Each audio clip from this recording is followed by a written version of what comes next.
Hey, hey, Heather here, guys, for some late night tarot, but it's kind of a special one. So, welcome in. Happy to see you. Hi, Jessica. Hi, Erica. Hope you guys have had a good day. I've been battling allergies so bad. I'm kind of struggling even still, but I'm going to pull through. I decided I wanted to go ahead and do all signs tarot for this transition that we're all going through. Saturn and Neptune have entered Aries, right? Saturn just went in there a few days ago, and I don't know about you guys, but I've been feeling pressure. And yeah, Saturn's all about maturity and boundaries and getting serious about things. So I think that it's time that we go in and see what each of the signs needs to kind of let go of to move forward proper. So glad you could join me. I'm setting up a couple of other streams, so bear with me as I'm doing my thing here. I will be quick about it. Mm-mm-mm.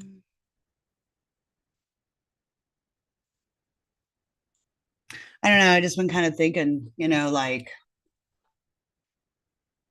what was it?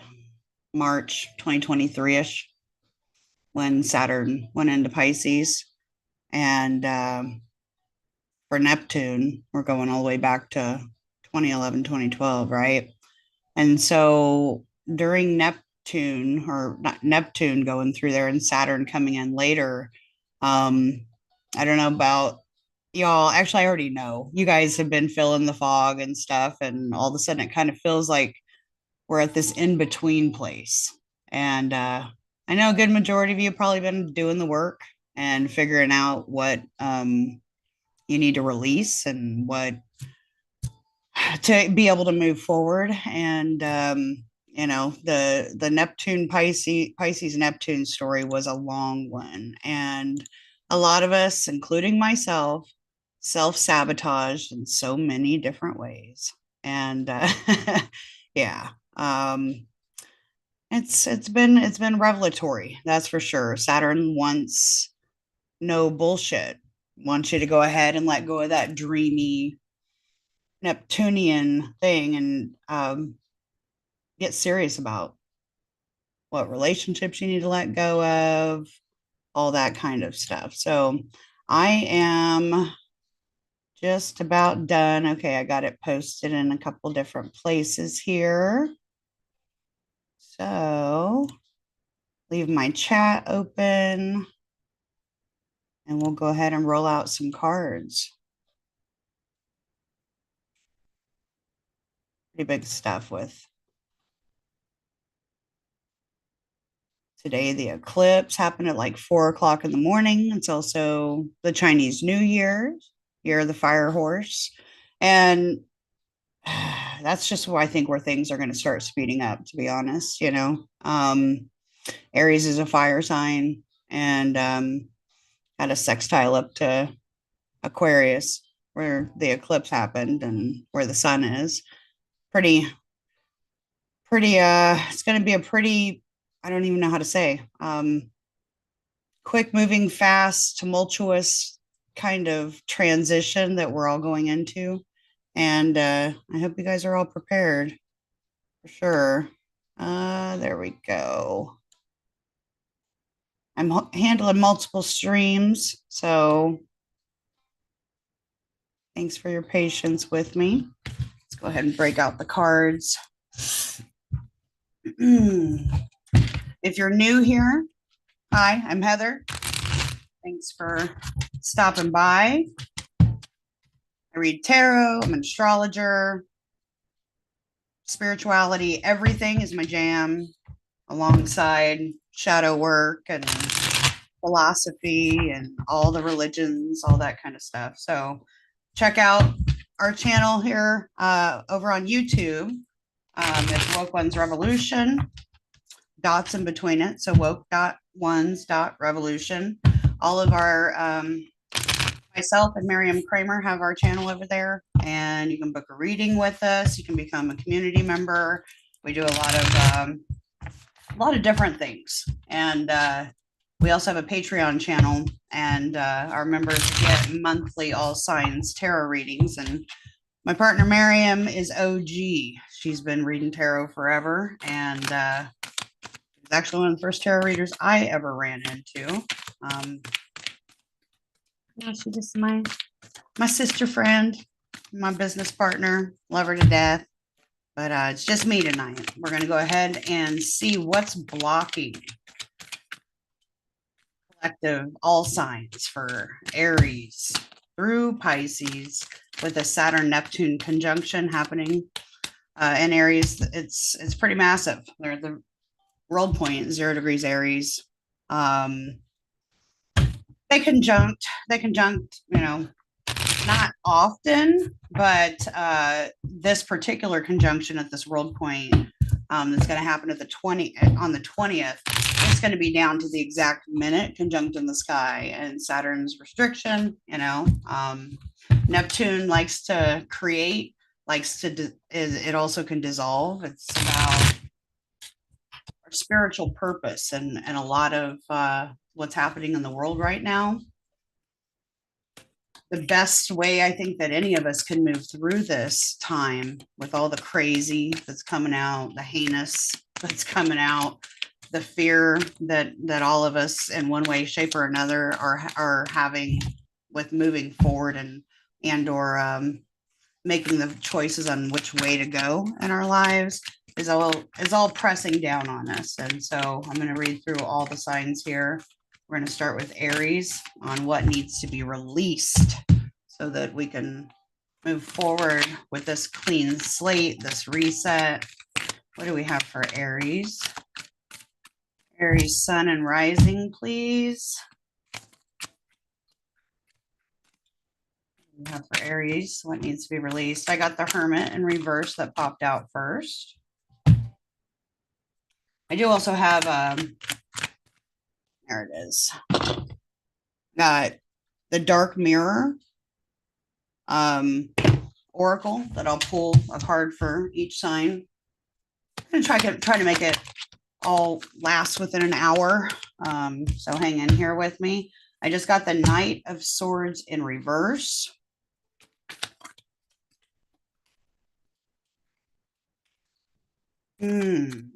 Okay.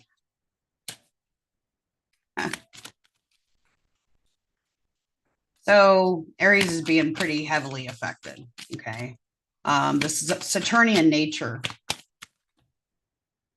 and pressure that's being imposed on Aries is happening in your first house.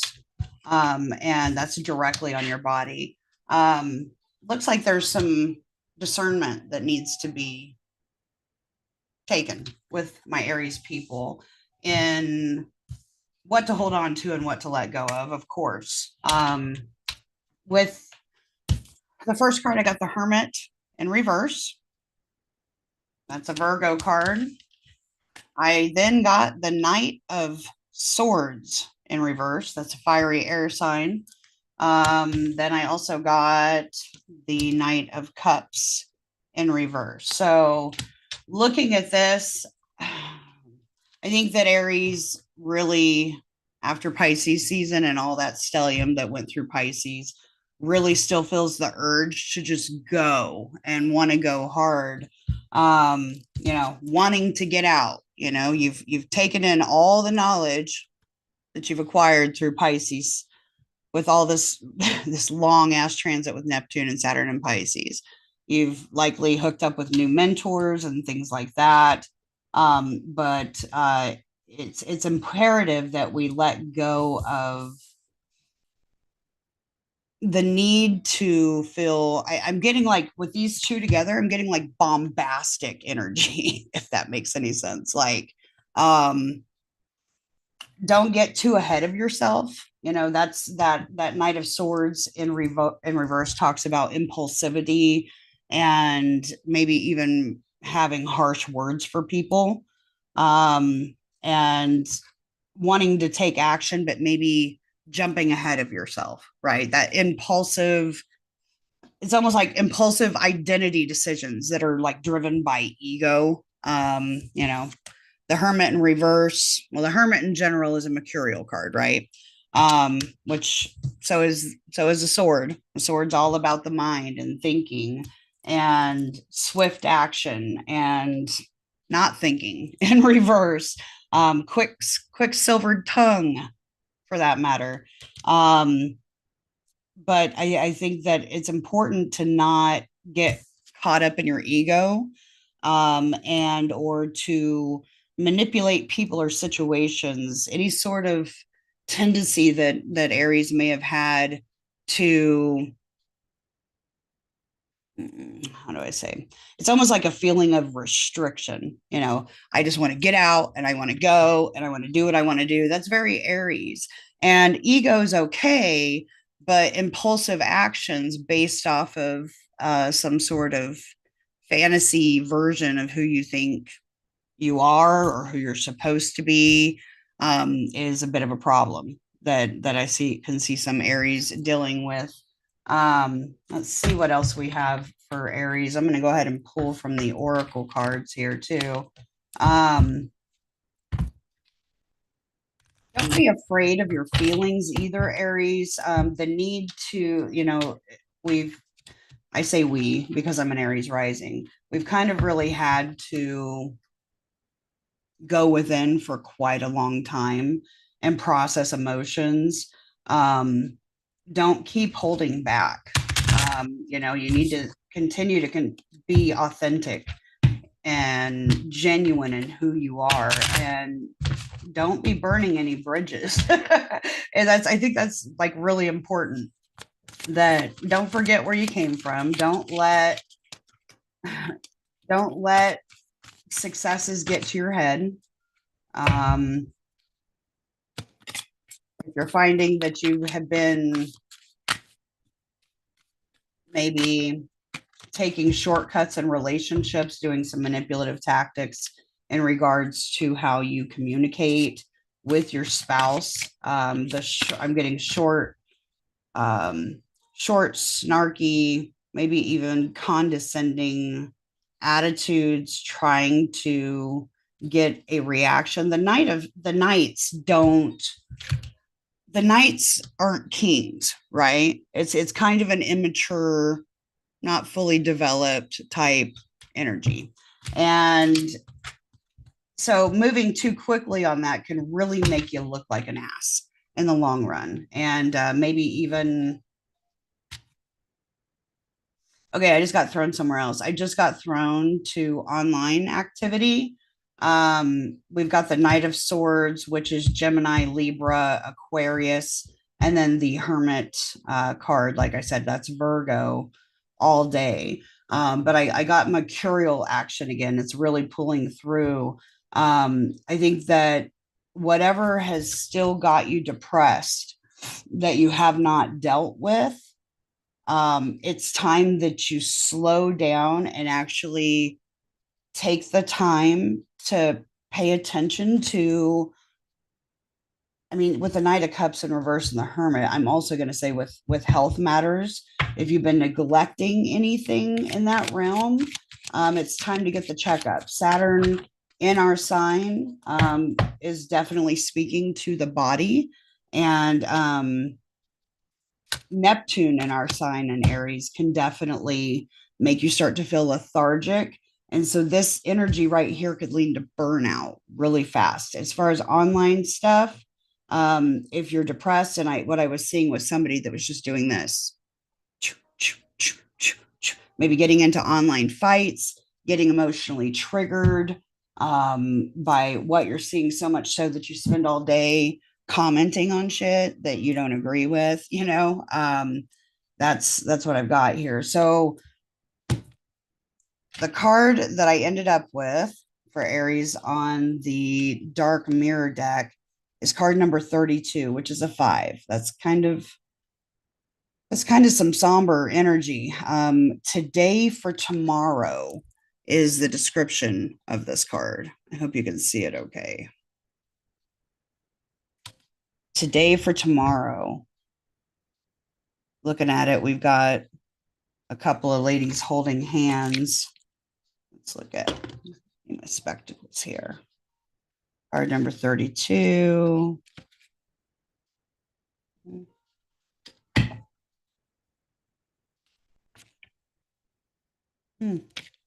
We will get there.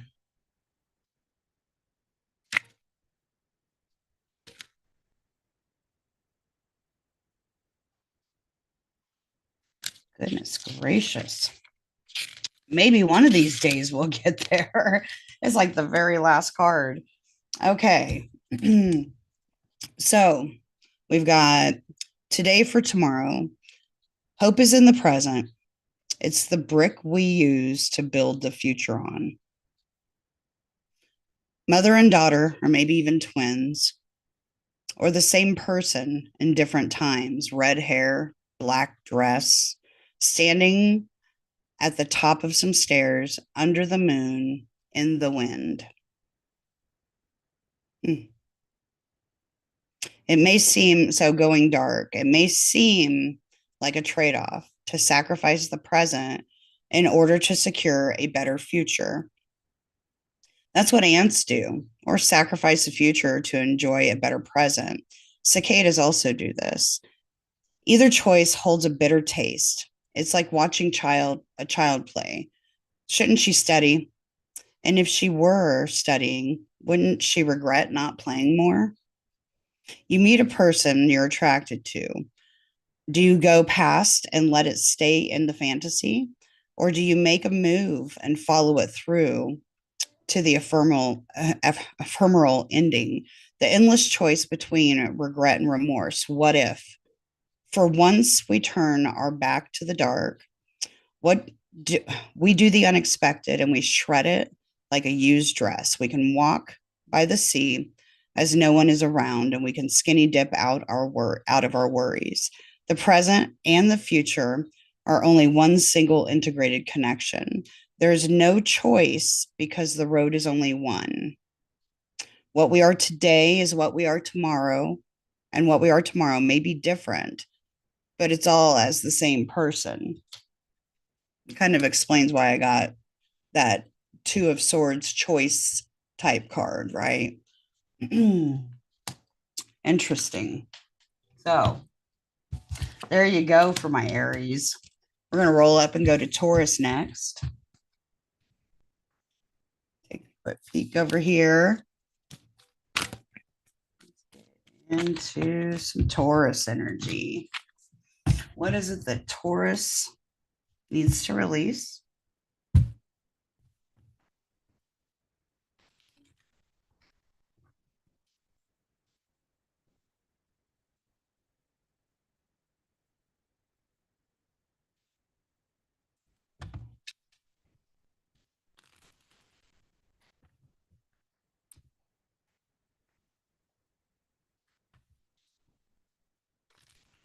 Oh, yeah. And if any of you were curious, new moon stuff, yeah, it's typically a time to manifest. We have a new moon, had a new moon today.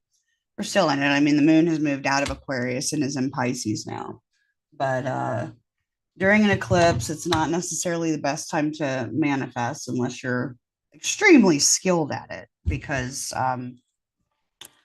you know, one of the luminaries is totally blocking the other, right?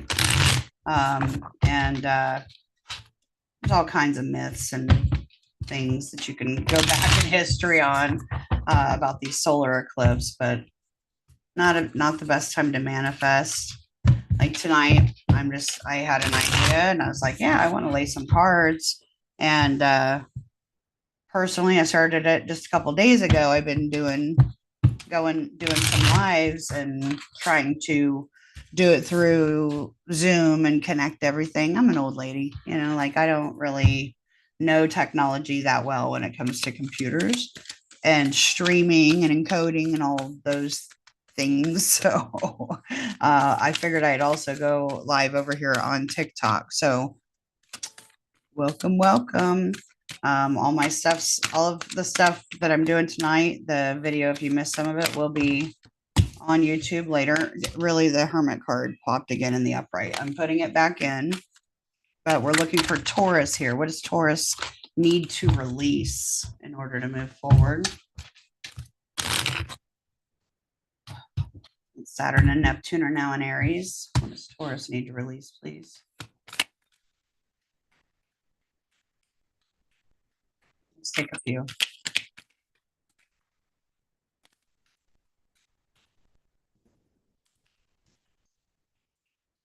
All right. It's heard like a couple arguing and a door slamming.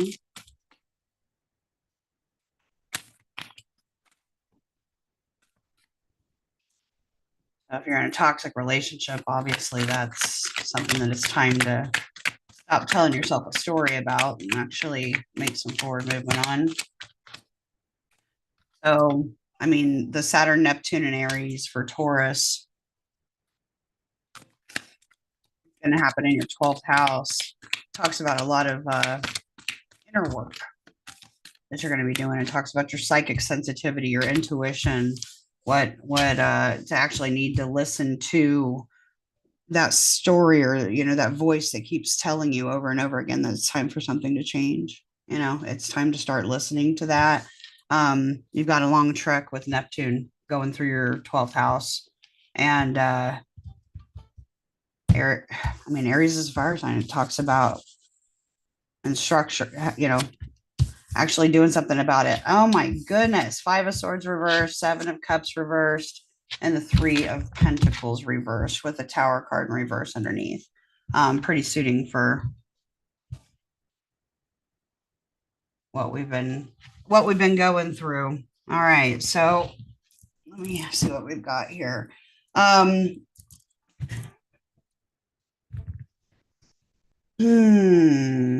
me dip in. So with this 5 of Swords in reverse and the 7 of Cups, Tower reversed, I think it's time for a lot of what do I want to say, resentment almost. It's time for some resentments to be let go of. I think that you during this period are going to be seeing a lot more truth about the stories that you tell yourself. Okay. And how you can easily like self-sabotage yourself. Here's what I got. So I'll just show them all together, and it came in this particular order. Okay. Talks a little bit about how we can self-sabotage ourselves by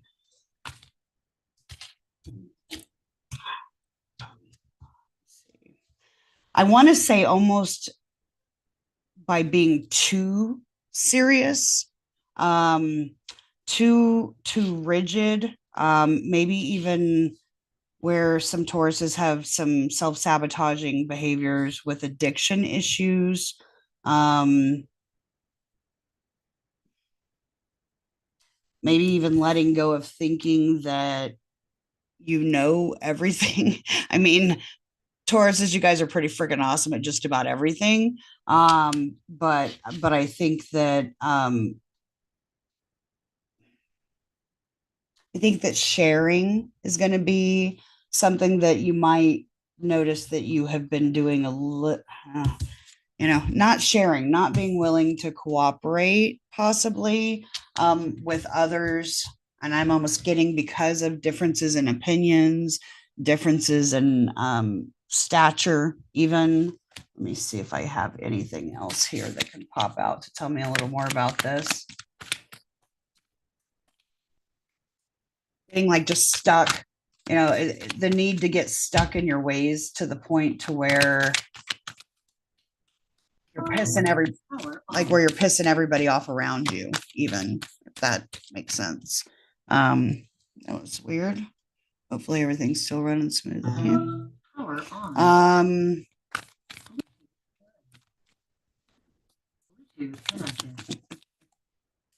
All right.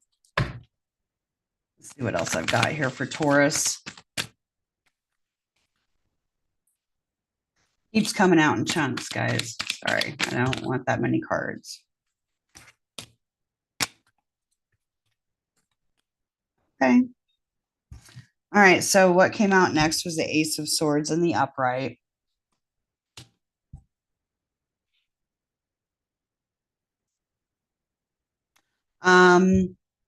And then the underside of the deck, I got the Six of Swords. But what I was looking at was maybe even moving away from the need to act like you don't. I don't even say act. Okay, so if I look at these cards together, the Five of Swords in reverse and the Ace of Swords, it pulls to my mind the Four of Swords in reverse. Okay, like that comes right after the Three of Swords, right? Right after the pain, right?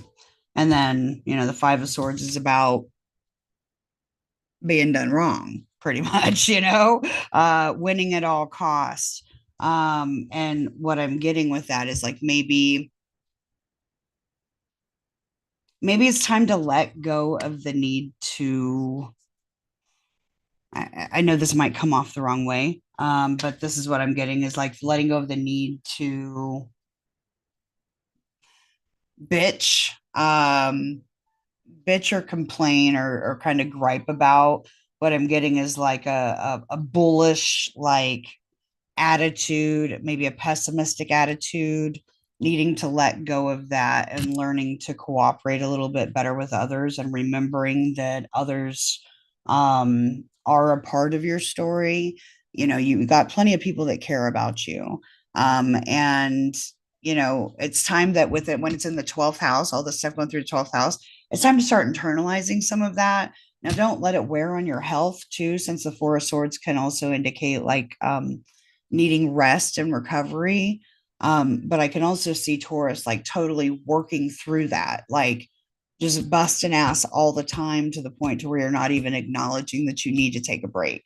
That's one of the things that I'm getting for Taurus. Let's take a look at the Dark Mirror Oracle for Taurus. What advice is it that Taurus needs?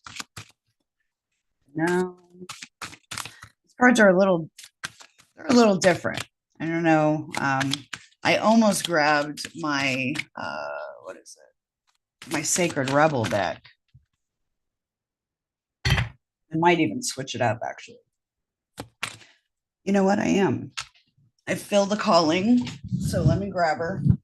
I don't usually do this, but I felt the calling. So I'm switching it up. Going from Dark Mirror to Sacred Rebels. There we go. These ones just have a lot more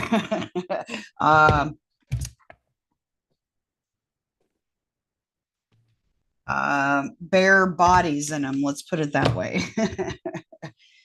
So I may just be able to like show you a peek of some of these. But what do we got for Taurus?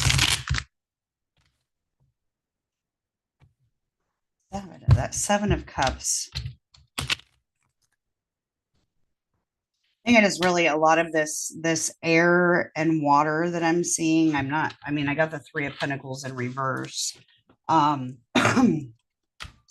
Which talks about a lack of cooperating, unwillingness to learn new things. So with that, I even get online stuff. Swords are media, communication, technology.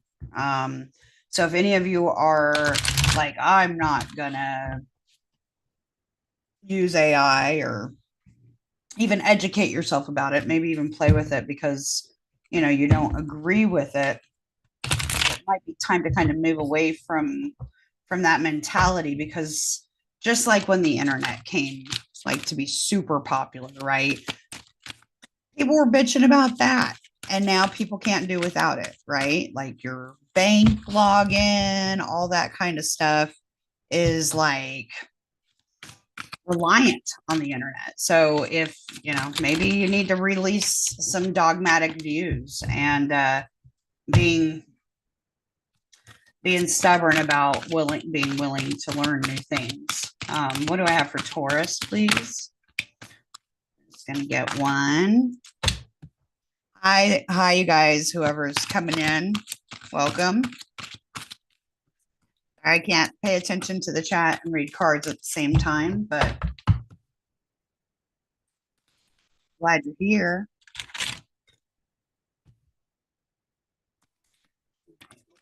Taurus. No, that's weird. These ones just, I didn't touch anything and my computer just unmuted itself. I did get a card though. Restore and replenish. That's card number 38.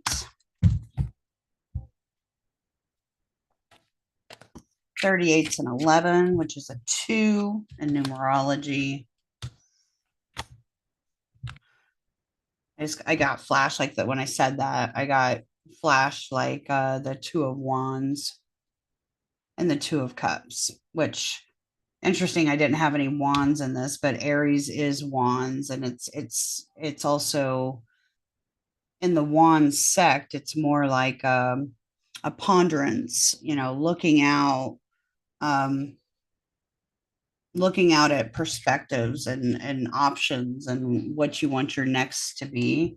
Um, contemplation, cooperation.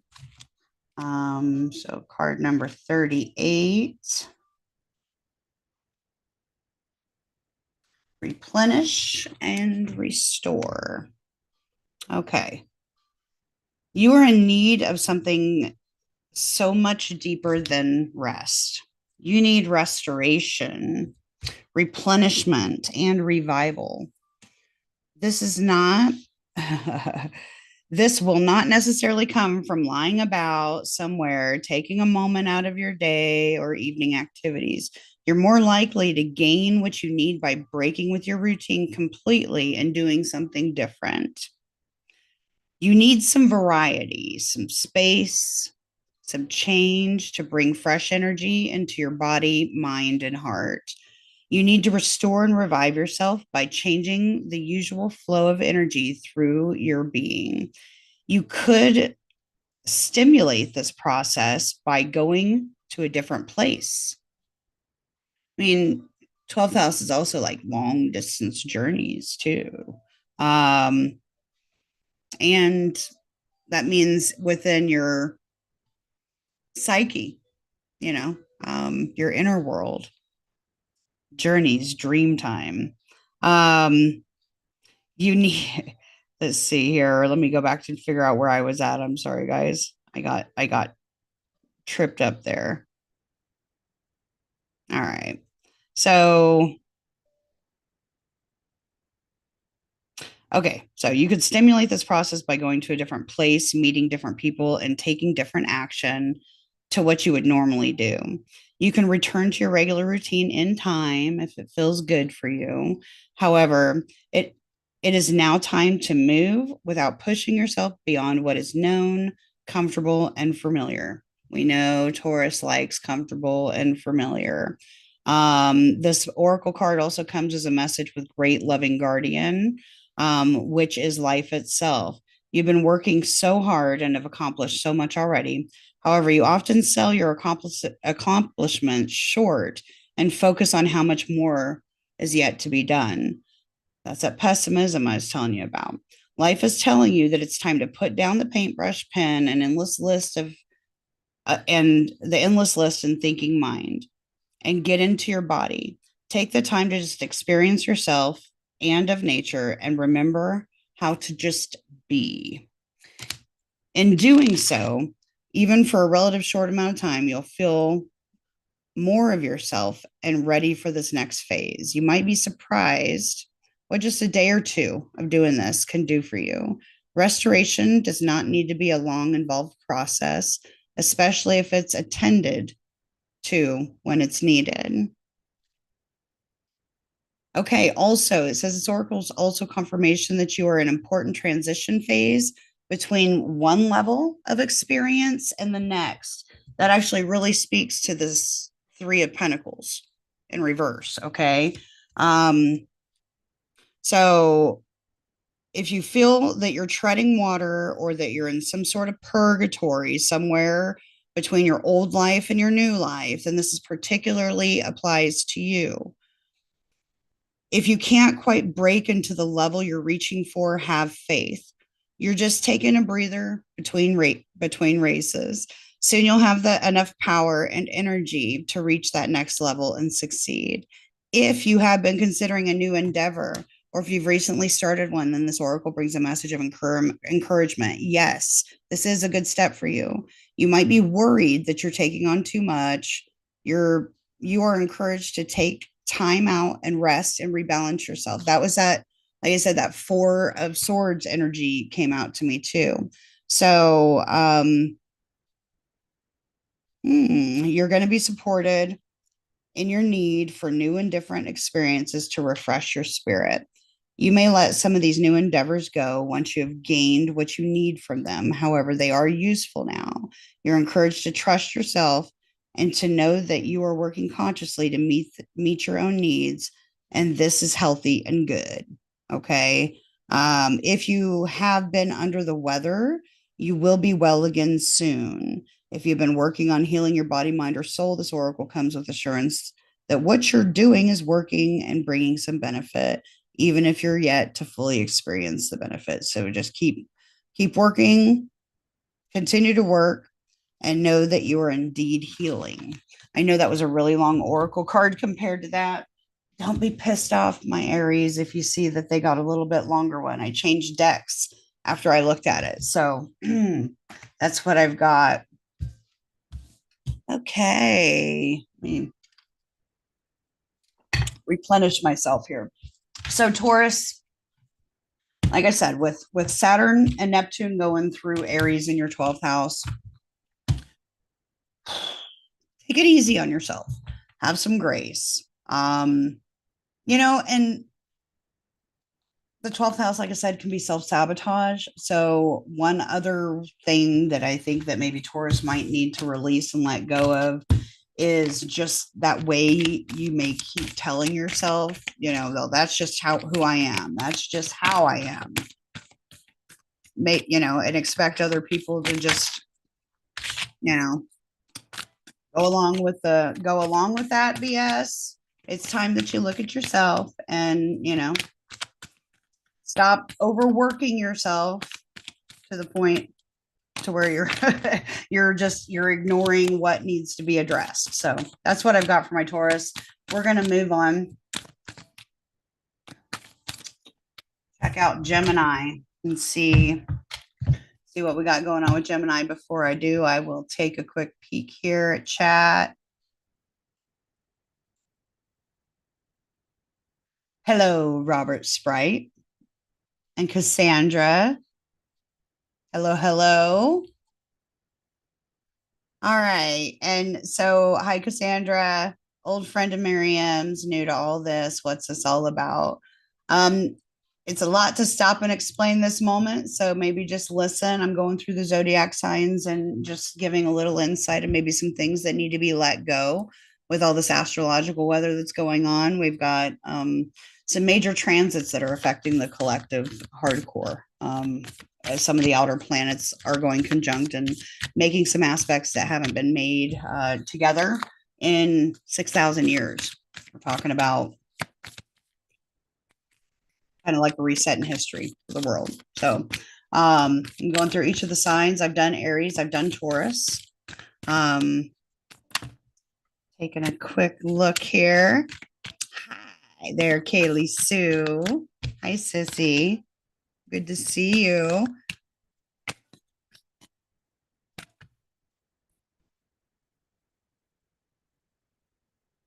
Okay. What do we got for Gemini? What is it that Gemini needs to release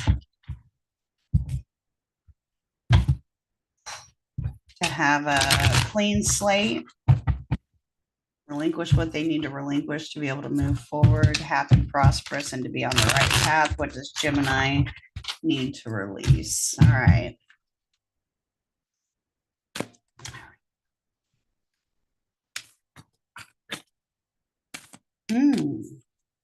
All right.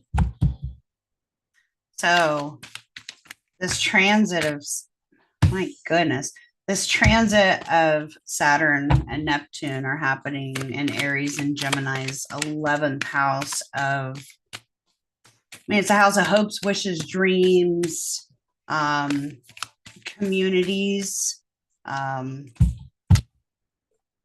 networks, social media.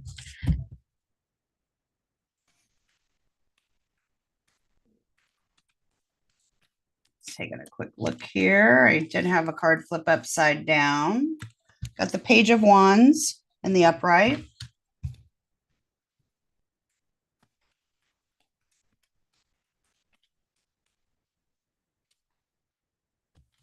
High Priestess in reverse. Came out next. And I had like 5 of them pop at a time.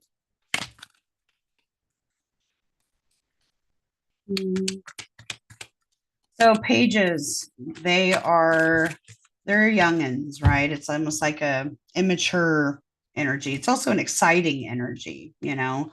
The Page of Wands is like a spark of inspiration, you know. It can also be creativity, jumping from one thing to another with Gemini is what I'm getting. Fire is quick, right? And you're an air sign. So fire and air together. Maybe you need to let go of maybe involving everybody in what you're thinking at that exact moment, like within your social networks and things like that, because that kind of activity can come off as a quick fire. You know, you're like maybe you're all in and you go all in and you're hyper focused on something, creating something, and then like a lit match, it's over and you're on to the next thing. That's kind of an energy that I can feel that um maybe can be a little, maybe even a little flighty there.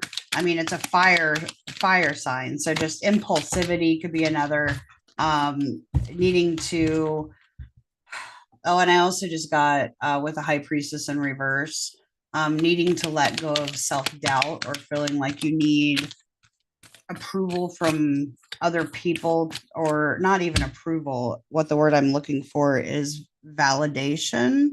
Um, so that card, it speaks to the need to trust your intuition a whole lot more and actually listen to it. But you know, like I said, the page energy really wants to go tell everybody everything, and really wants to just get excited and get moving on something. But in the 11th house, especially when it comes to like involving other people, um, I would say it is almost like be mindful of who you're bringing these messages to. Okay. Know your audience, right? A page doesn't have anything fulfilled totally. So, you know, if you have a creative endeavor or create on a creative level, if you, I don't know, it's kind of like what I'm seeing is needing to say, feeling like you need to say yes to everything, every invitation, all of that. That can lead to burnout and fake friends, is what I'm getting. I also got the Ten of Swords that came out. And the underside of the deck, I have the Nine of Wands. Okay. So we have a good amount of variety that talks about, man, okay, so that talks about defensiveness, maybe needing to be a little more guarded, careful about what you're guarding, okay? Um, and with the Ten of Swords, some of you may have some past, I mean, if we're talking in the realm of relationships.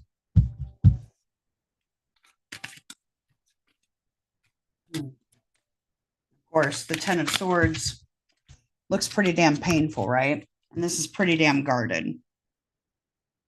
So maybe I have some Geminis here that, goodness, in the realm of relationship, maybe too afraid to involve any real emotion. Um, I don't have any cups in this energy at all. So, I mean, the high priestess is kind of a watery energy, but maybe the need to let go of being so detached emotionally might be another one for Geminis. Um, Also, the Nine of Wands, especially coming along with this Ten of Swords, can speak to a detached energy, right? Um, this person's been through a lot. Geminis have been through a lot and maybe standing on guard. Um, However, doing that and having some sort of, it's almost like guarding against either your thoughts and opinions being too, feeling like you need to fight back with something that everybody says. Like, not everything is a slight, Gemini. Not everything's a personal attack. So, if you're finding yourself getting goaded in online communities, that came out too, I think, for Aries. But if you're finding yourself getting goaded into online communities and with all the stuff happening in the world, feeling like you need to prove your point, whether it's the room you're in or the environment, online community you're in, the social media that you're on. Not every single word needs to be heard. So swords are communication.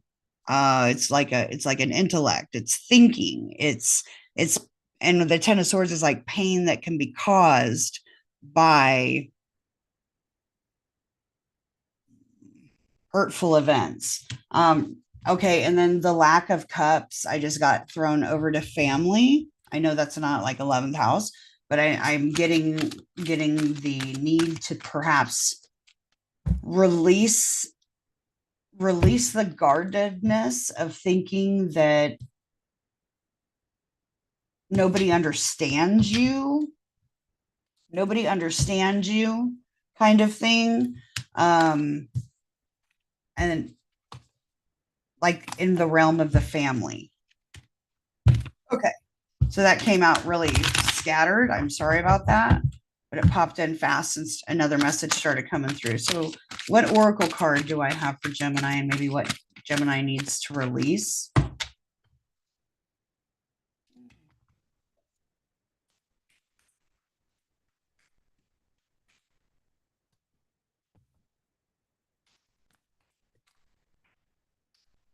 Okay. What kind of message did Gemini get? Inner trust. Inner trust. Card number 2.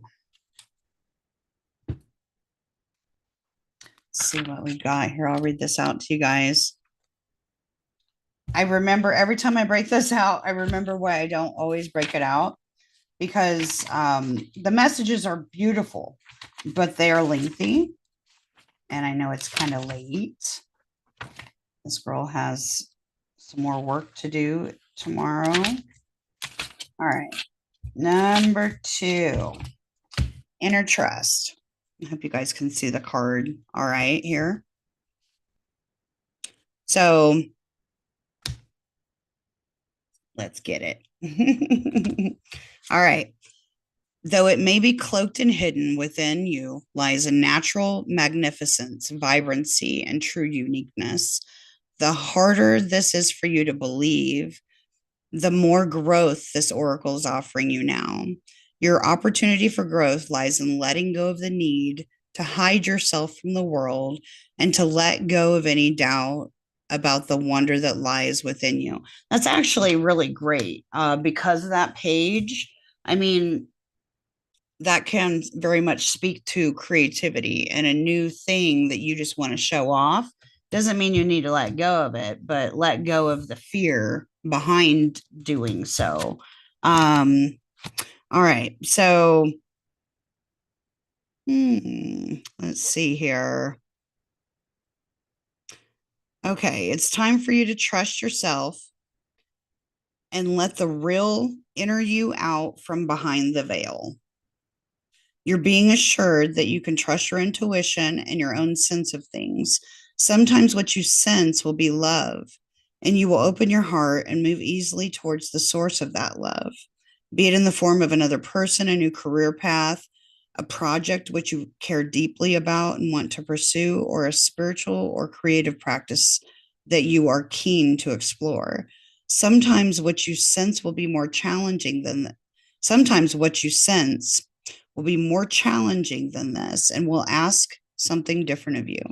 It might be that you sense fear and sabotage lurking within someone's intentions or in the situations around you. This oracle asks you to trust yourself to find the most authentic and loving. Oh my goodness, I lost it as soon as I was reading it. I apologize. And self-loving way to deal with that. Perhaps you have drawn this card because you're unnecessarily holding yourself back out of fear or lack of belief in your own ability to support and care for yourself, or in the importance of your need for self-expression in your relationships. Okay, so you know what you're doing. You have enough wisdom and intuition to be able to place yourself in a more fully in the world. Take the steps to unhide yourself, even if you feel you have no clue about what's happening at a broader level in your life, even if you can't quite see around the whole picture of what's taking place within or around you. You still have all the wisdom and intuitive ability that you need to take one step at a time and navigate your way through absolutely anything, Gemini, that life brings to your door. Now, if you have been thinking of taking a leap of faith and doing something differently, whether in your personal life or in your creative work, then this oracle brings a particular message to trust your instincts and go for it. The oracle comes at a time when the patterns in your life are shifting. You can take advantage of the shift and leap into an entirely new level of consciousness and experience. This is not the time for self doubt or playing small.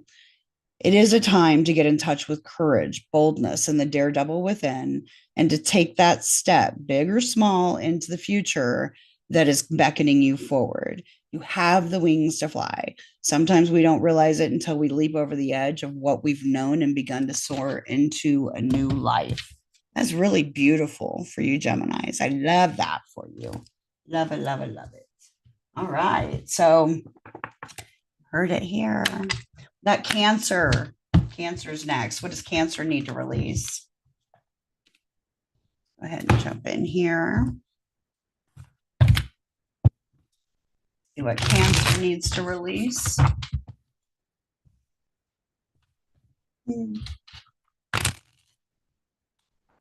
Cancer, this is happening in your 10th house.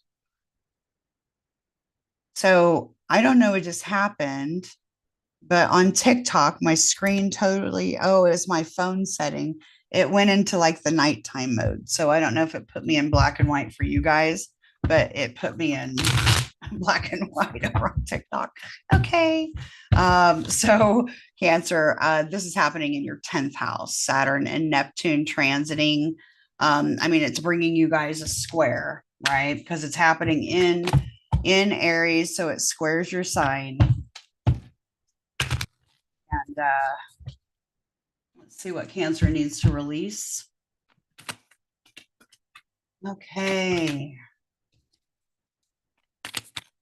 Cancer. Your 10th house is about like how you're seen in the outer world. It's your career. It's like your legacy. People associated with work.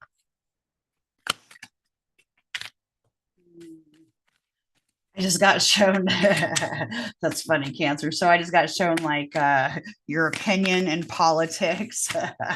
I mean, I know opinions is more like the ninth house Jupiterian thing, but like, 10th house is authority, Saturn's authority. Maybe some of you have found that your whole mind's been blown, like many people who haven't been aware of what's been going on in the world. Um, your mind's blown by, maybe even political affiliations, and um, you're noticing that maybe some things have changed in your outlook than compared to what it has been over these last several years. What we got for Cancer here? What does Cancer need to release? Okay, I got the Two of Cups. At bottom of the deck, I've got the Queen of Cups.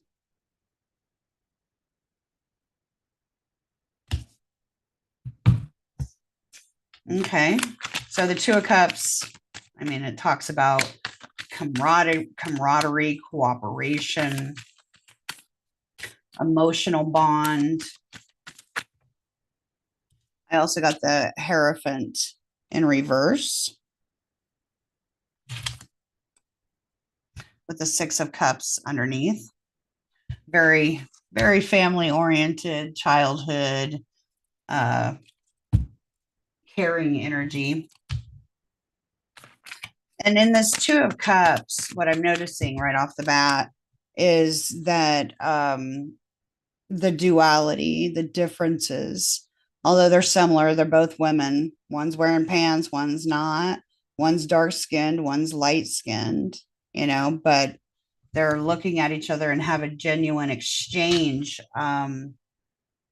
They're holding hands. It's like it's like a commitment vibe. Okay, well, I'm willing to move forward with you. And that little healing symbol that we've got right there, I don't remember what it's called, but it's like on ambulances and hospitals and all that kind of stuff. Okay, interesting.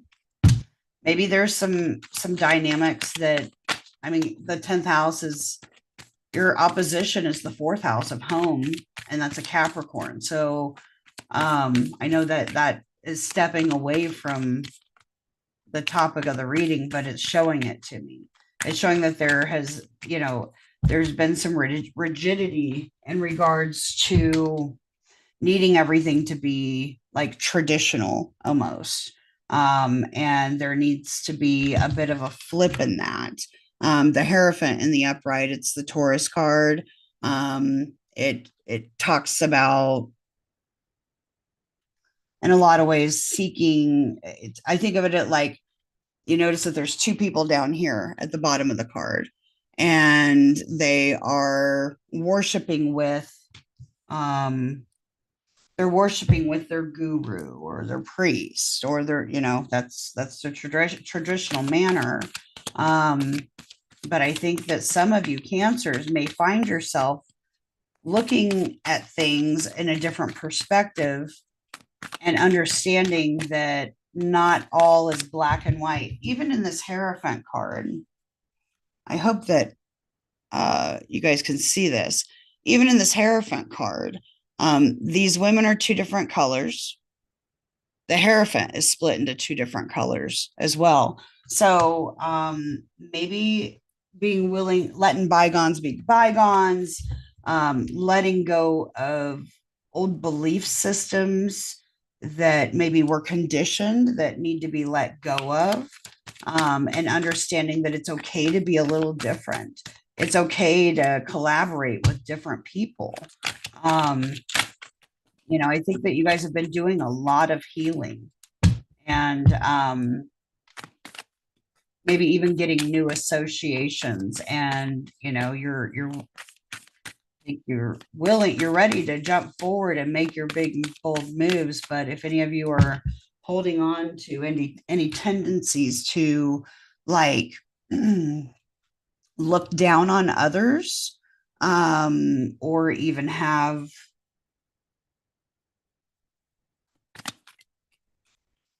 I don't know how to say this, right? Like, it's almost like an emotional defensiveness, if that makes sense, about belief systems in the past changing. I got the Ace of Swords in reverse, or the Ace of Wands in reverse. My bad.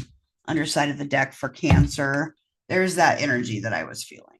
Okay, so I've got the Seven of Wands on the underside of the deck, like a defensiveness, right? And goodness, those two together, when I look at them, it throws me into the Six of Wands energy. Like, what could be the outcome of this if you do go ahead and evolve whatever that broken thing is within that you're needing to let go of? It'll help you have a more truer sense of who you really are and who you really want to be out in the world, rather than having it be like a facade, like a faking it. Maybe there are people that, since you're seeing different perspectives now, finding it harder and harder to, what's the word I'm even looking for? It's kind of like a feeling of over identifying with a past version of yourself that's already been shed and not quite knowing how to do it. That was lame. Okay, I just got shown I just got shown like um somebody learning new ways of I don't know how to say this. Like somebody having a change in something within their belief systems or whatever, and they're starting to see new things and encounter new things. And they're finding, like, I just got shown somebody like learning new words or new lingo, and trying to sound cool but feeling dorky about it. Whoever that specifically applied to, I don't know. But that could also, being in the 10th house, be like being afraid of being a public failure, like out in the world, or maybe, okay, I get it, feeling afraid of looking a fool in the way because you don't feel like you know enough about a particular topic, or you haven't been studying it long enough. It's new to you. It's a new world that you're in, and you're tempted to fight and defend yourself, but then I think that you know that you have to let your guard down some. So let's see what oracle card I have for Cancer. That one popped so fast. Number 17. What is already with you? What is already with you? Pretty cool looking card. 17 is an 8 in numerology. I just got shown like the strength card with the infinity symbol over the top. Card 17. This would help if I got the right book. Number 17. Okay. I hope you guys can see this all right. And I'm sorry if there's any glares. What is already with you? You hold in your hand that which you seek. In other words, the pair of spectacles that you've been rummaging around the house for are sitting on top of your head. For what you are seeking, perhaps by exploring far and wide, is actually right under your nose. You may not like the idea. It is so much more wonderful to imagine that there's something yet to find. Of course, there's unlimited creative potential and always something more that can be. Yet, in this instance, it's important for you to know that you have already have what you need and what you want. That doesn't mean it's the end of a story, although It does ask you to give up on the fantasy that a perfect solution lies in the future somewhere. Instead, it asks you to acknowledge that everything necessary for success is with you now. All you need to do is accept this and act with what you have available to you. This is good news. This particular chapter has a happy ending in store. That ending will become real for you just as soon as you stop trying to skip forward to the next chapter. Better to be completely present in the now. From here, the next phase will naturally happen without force on your part. You might not, it might not seem like you have much to start with. Perhaps you feel that all you have is a small, simple choice to make. Perhaps you have a song to begin, an email to send, a conversation to start, a sketch to let loose. However small, it's enough to get the ball rolling. Don't make the mistake of believing that what you need is behind you. Don't make the mistake of believing that what is behind you lies with another or is yet to appear. You have all that you need to take the step in your life. And from that, all else will flow. There is a sweetness to that. It is a small pleasure at first, but one from which greater pleasures can unfurl. This message is amplified if you also have drawn the oracle. Okay, blah blah blah. That doesn't apply. So it comes with special guidance. You're more ready than you think you are. You're more prepared than you realize, and you don't need an entire army of resources to move ahead. Although you may find that when you do really move, many resources suddenly become apparent to you. All that you need in this moment is just one sweet act of nourishment. That is enough to take you out of the backwards nostalgia or regret and forward into what is awaiting you now. Be brave, dig deep within, and enjoy the sweet surrender. Cool. All right. Here we go. Well, I don't know what's going on. Sorry, I had to. There we go. I got it to correct itself. So we're going to move on to Leo. I hope that helps, Cancer. I wish you the best. I think you are good enough. Don't be afraid that just because you may be new at this and it isn't something that you've got a full total grasp of. It's not a time to fake it till you make it. Saturn, Neptune together aren't going to allow that to happen. Okay, but try to avoid, having any sort of emotional reaction to feel like you need to defend yourself about what it is that you're wanting to do. And, unapologetically be you. All right, let's see what Leo needs to release.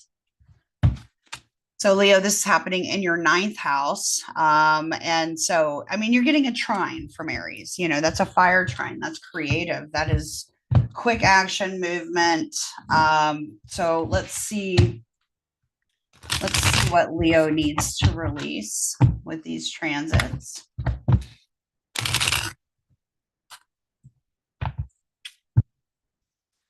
Okay.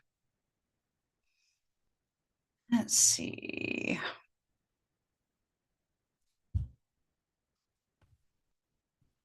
Oh, Cancer at the 10th house. Leo, this is your ninth house. So it's all about your belief systems, what you feel you need to broadcast, publish out into the world. It's so big about belief systems and feeling, the need to express yourself. And maybe even some of you will be coming into an ease in that expression that's a little more, by the time you get all the way up to the ninth house, that's a little more, Saturn's already maturity anyway. So, oh my goodness. Okay. I'm not just like trying to get a tarot reading, but for Leo, some of you may be getting some new gurus, learning new spiritual matters, I mean, the ninth house is about higher education, higher wisdom, higher knowledge, long distance travels, foreign, uh, things. Um, all right, let's see here for Leo. What does Leo need to release? Leo need to let go of to make this a fresh start.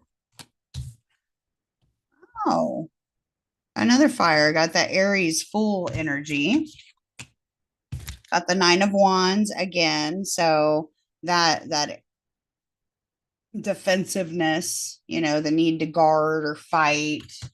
Um, the Fool is obviously about jumping off the deep end, needing to release something there. The Empress in the reverse was the bottom of the deck. That is also struggle to feel fulfilled, like you're enough. It can also be, it's ninth house, so maybe a belief system about yourself and what you're capable of growing. I also got the Death card. Okay. So transformation. Okay. All right. So bottom of the deck, I've got the Ace of Swords in reverse for Leo. I mean, Leo likes to put on a show, right? Even if you're not comfortable out in the spotlight, you still have this radiance about you, and you feel, it's kind of on Leo to put up, let the show begin. I just got like the director, let the show begin kind of energy. Maybe feeling the need to be the life of the party all the time, performing. So with the Fool card, that kind of actually makes a lot of sense. And even Kali is like putting on a performance here in this Death card, right? Like it wasn't enough that dude's like dead down there. You're going to cause a transformation, but you're going to dance on dude first, right? Like, so maybe just avoidance of being bombastic or feeling like you need to like overperform to prove a point. I just heard think before you speak.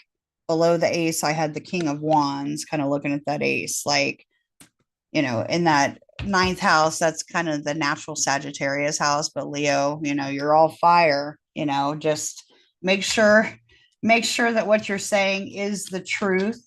And, don't, it's like it almost speaks to an arrogance, right? Like it's kind of like a know-it-all energy. Maybe over dramatizing the need to let go of, over putting on a performance to seem like you know what you're saying is right. um that's kind of one of the things that I'm getting. Some of you may also need to be letting go of unwillingness to change. How am I trying to say this here? It has to do with reckless or impulsivity. I mean, you're in this card, he's in like, you're no rookie. You've been through a lot. You've been through a lot, and you don't have to fight everything. Not everything needs to be a guarded defense, an argument. The These two energies together is like almost like an arrogance. Like, I mean, that's kind of what I'm getting all the way through. Just be careful of arrogance.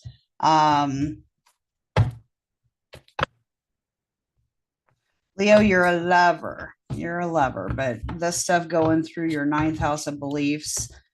Just I'm getting, don't jump off the deep end. Don't get in over your head. And be open to others' opinions. Um, yeah, that's just kind of what I'm getting. Be open to others' opinions. Keep your cool. Don't. I also did just randomly get thrown like a manipulation thing with the death card because it is kind of a scorpionic card, and with that ace of swords in reverse. Um, if you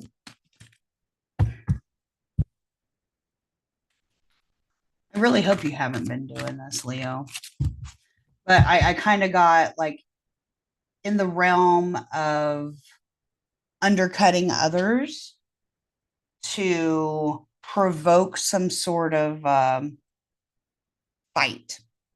If any of you have been doing that, that might be something. It's kind of like purposely saying some shit, to get people riled up. To have a show is what I just heard. Okay, to have a show, to have a show. All right, let's pull out an oracle. I hope that helps. Please know I'm not trying to be hurt anybody's feelings. Don't get hurt. That's exactly why you came into this reading about what you're supposed to let go of. We all have that thing that we self-sabotage ourselves with, or that story we tell ourselves. All right, what does Leo need to know this upcoming chapter that we're just getting started with Saturn and Neptune through Aries? I didn't even get, okay, my crown just lit up. Okay, I got it. All right. At After the Storm, card number 1.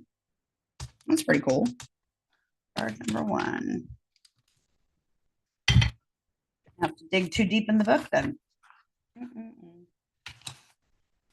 Man, was it just Gemini that or Cancer that got card number 2? Okay. So, after the storm, there's a thunderstorm about. It's either headed your way or just passing through now. Don't make a thunderstorm mean more than what it is, though. You don't have to fear it. You might even feel the excitement about it. After all, a thunderstorm is just nature's way of gathering energy together that needs to be released. With a release of tension, relief perhaps, freedom soon follows, often with a fresh perspective and perhaps the gift of a promising, hopeful vision of your future. Perhaps this particular storm building within you or around you is causing you to quake in your boots. It might be a storm of building emotions threatening to erupt or already exploding, seemingly beyond your conscious control. You might feel an uncomfortable sense of emotional or psychological pressure within. And if something doesn't happen and soon, that Fool card, you fear you just might burst. You may also sense that there are forces operating beyond your control, and you would be right. There is, in life, in the creative process, a need to allow for wild storms. There will be those precious moments of peace beforehand and the release and revitalization that follows. Yet the storm in the middle is essential. It's a natural part of the creative process. Without this building and releasing of energy, we would suffer from boredom and stagnancy.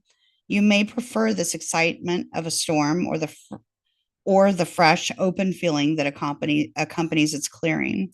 You may find it to be confronting to be faced with the power of something in which you can only participate rather than control. Either way, the storm wisdom offers you a gift beyond bringing things to a head and clearing them away so that the energy can be freed from a pattern that has had its day and is ready to become something new. Sometimes the pressures that fuel the storms of our lives have been building up for a long time, without us fully being aware of it. It might be pressure from our own minds creating unnecessary burdens upon us, such burdens of fear and self-doubt. It could be a pressure to appear a certain way or fight or fight against life out of a mistaken belief that this is a necessary for survival. Sometimes the pressure is a little more than an impossible dream of perfection and a need to gently, or even with great dramatic flourish, cast that aside so that you can dare to be what you are and create from your heart. That's so Leo. Even if you're not sure what the storm's about, don't lose confidence in your ability to successfully bear its progression until you are safely at the other side of the experience. Even amongst the chaos of change, in the moments of anxiety, know that you have so much light and trust in your heart that you can see that the storm is but a passing process and nothing that needs to worry you. If you can't sense the storm yet, just know that the storm is coming and you can, if you wish, feel the beautiful, exhilarating gift of it as you're empowered to cast aside what has been and receive a gift of fresh, new take on things. Your confidence is to remain intact. Whatever is happening or will soon happen in your life, this storm of sorts is a transformational, there's that death card, transformational and supportive of your growth. And it is going to clear away the cobwebs to free you, open you to new creative energy and life. Remember that there can be no rainbows without a little rain. This card also is confirmation that if you've been praying for help, your prayers have been heard, and that the great creative intelligence of our universe is responding to you, stepping in and shaking things up so that situations can be sorted out according to greater wisdom. So let go, Leo. Hold only to your inner self and allow things to be cleansed in the sacred storm. I love it. Love it. So there you go, Leo. Take these glasses off for a second. Oh, hi, it's me, Namira. Hi, dear. And hi over here. That I think it's like sepia is the filter that showed up on my phone. It's like a nighttime setting, but it's a spare phone that I don't use, and so I'm having a hard time seeing it. Excuse me. Virgo's up next. Halfway through. Late night tarot. Excuse me. What is it that Virgo needs to release? So Virgo kind of has an awkward like aspect to the Saturn Neptune conjunction. It's like a quincunx to the Aries transit. Not comfortable per se. Oh, adjustment is kind of what it talks about for Virgo. So let's see what Virgo needs to release. Oh, so this is 8th house for Virgo. Virgo rising, it's in your 8th house. Talks about other people's resources, intimate matters, the most intimate parts of yourself. I mean, it also talks about occult matters, death and rebirth, transformation. It'd be kind of a scary place for people who don't deal with shadow work because it's also the our psychological side. So trying to control. Virgo does not like to not know what's happening or what's going on. They like to have some sense of what kind of control they're going to have. I got Temperance in reverse. Is heard in patience.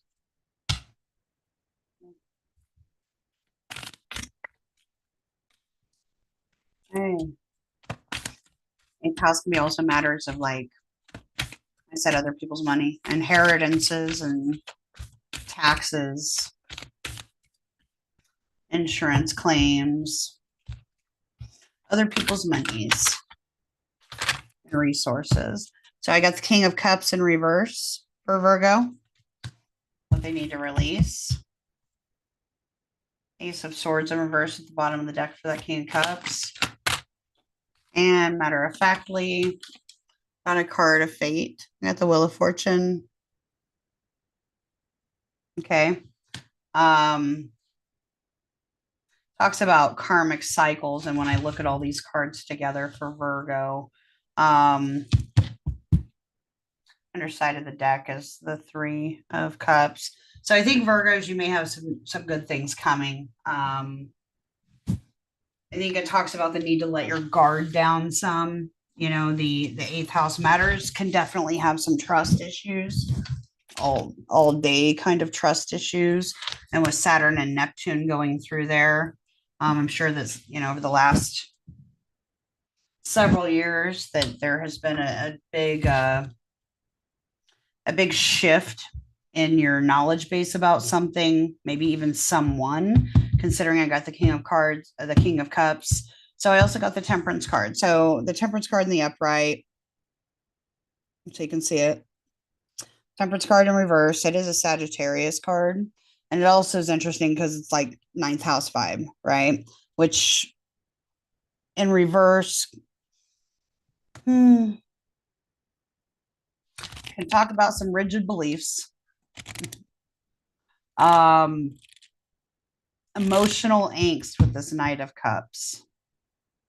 Temperance in reverse talks about anxiety too. And if the eighth house is, the psychological side of things, maybe being too up in your head that you're losing patience, you're not feeling grounded, not able to emotionally regulate properly. With that King of Cups in reverse. I mean, okay, technically another thing would be if this is next to a karmic type card, there could be some deep-seated, I'm getting like some deep-seated emotional problems that perhaps you've been kind of avoiding dealing with. Maybe you didn't even realize, that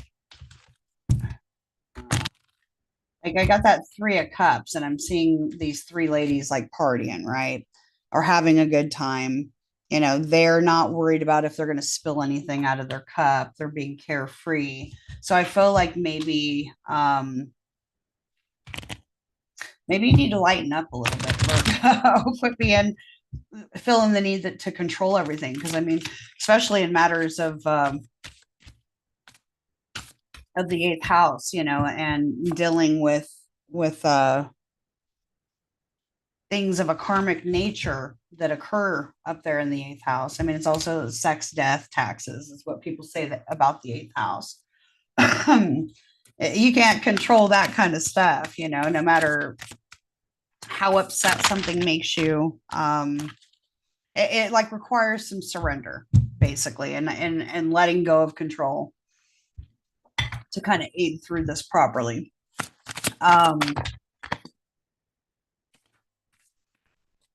What else I got?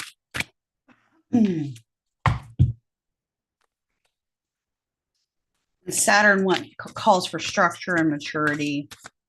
Saturn through the eighth house can be a hard transit. It can be, I mean, it doesn't always have to be hard and bad, but transformation's never really comfortable. And this kind of really just calls for you to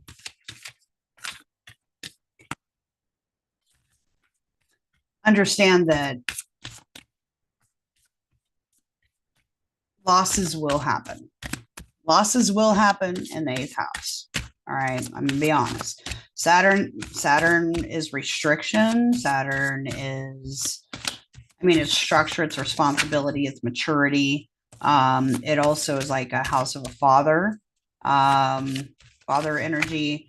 And with this Temperance card in reverse and the King of Cups in reverse, looking at it is almost like if there is some sort of I'm getting this out of the blue, so bear with me as it comes through. It's like if there's any sort of psychological hook that's got its grasp on you about father figure, authority, anything like that, that has been eating away at you. It is time to kind of go within and actually stop avoiding processing the emotions about it, because it can affect your health. Some of you like let go of the unwillingness to be willing to look at the emotional parts of yourself. I know Virgos aren't super emotional. It's mostly like usually hypercritical. You can even be being hypercritical of yourself about something. All right. So the card that I got was not the right Oracle deck. I changed the Oracle deck. So let me grab this again for Virgo.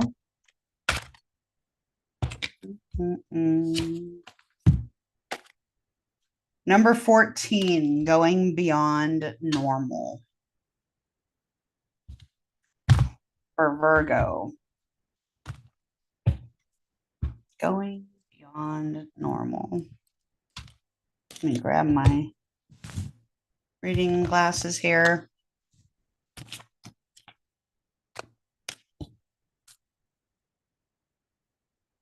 Number 14. I love that this picture has a bunch of buttons all over the place. And even on her forehead, on her third eye, is like a clock that is that's fated events. I know this says Jupiter in the bottom left-hand corner of the card, but is also, like I always say, it's like a Saturnian card. Saturn, karma, karmic type stuff. And even on this card, she's got like a dial on her forehead, but all the buttons, and then the key coming out of her mouth, and that third eye is only illuminated by the flashlight, the light bulb up above. So speaks to enlightenment, like a higher enlightenment. And maybe this I mean, I don't know. I think I felt at the beginning like a lack of willingness to see this one part of yourself, because Virgos tend to be very hypercritical. I mean, they're their own worst critic, right? And there's this thing, that you've been burying, and it's an emotional thing. And so I think there's a light bulb moment coming for you all here. Going beyond normal. So on the path of a life, that was horrible. On the path of life, there are deciding moments where we can choose to go with the mainstream, or we can dare to take a more bolder, authentic, trusting way, even if it seems riskier or less safe. To rely solely on logic and science without incorporating the mysterious and magical is a recipe for existence that is far too dry. The sacred rebel within our hearts will always choose a juicier approach to life. You're currently approaching such a choice point. You could say that the choice is about balance. That is literally what that is talking about. Okay. I get so redirected here. It is less about choosing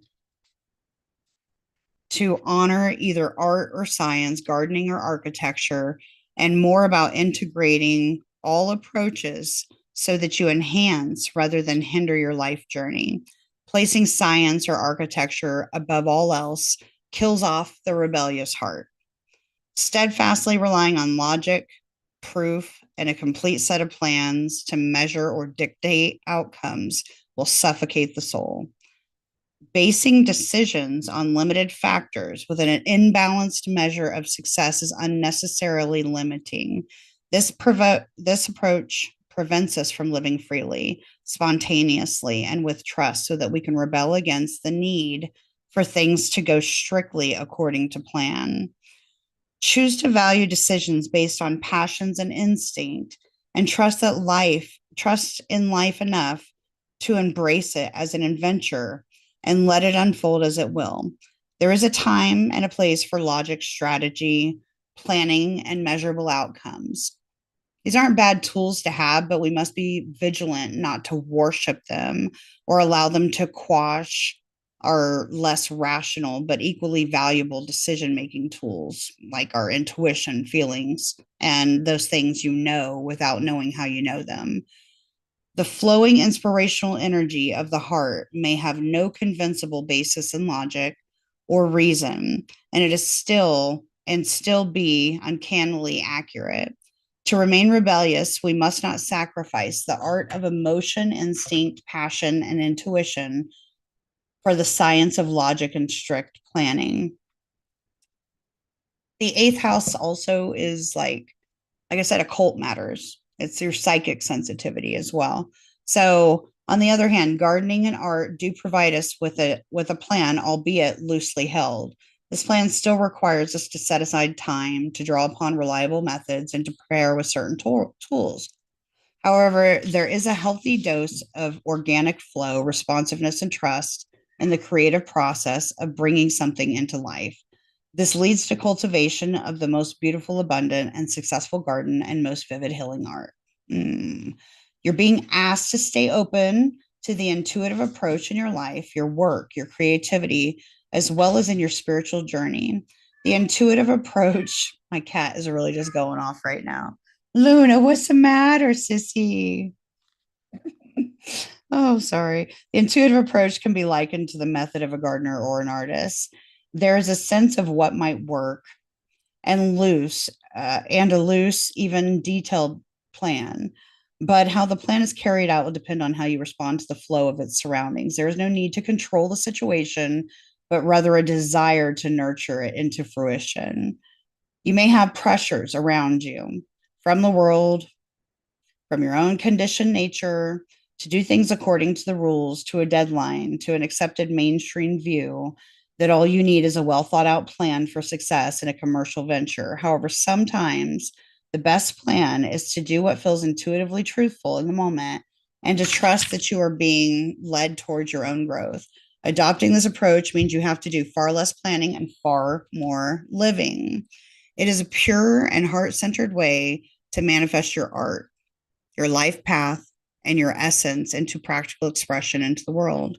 It involves a willingness to be led by nature instead of trying to control the powerful force of life, which is a bit like trying to be a proverbial ocean in a teacup. It is far more intelligent to allow the ocean to be the ocean and to learn to swim in it rather than trying to cram it into the vessel that is much too small.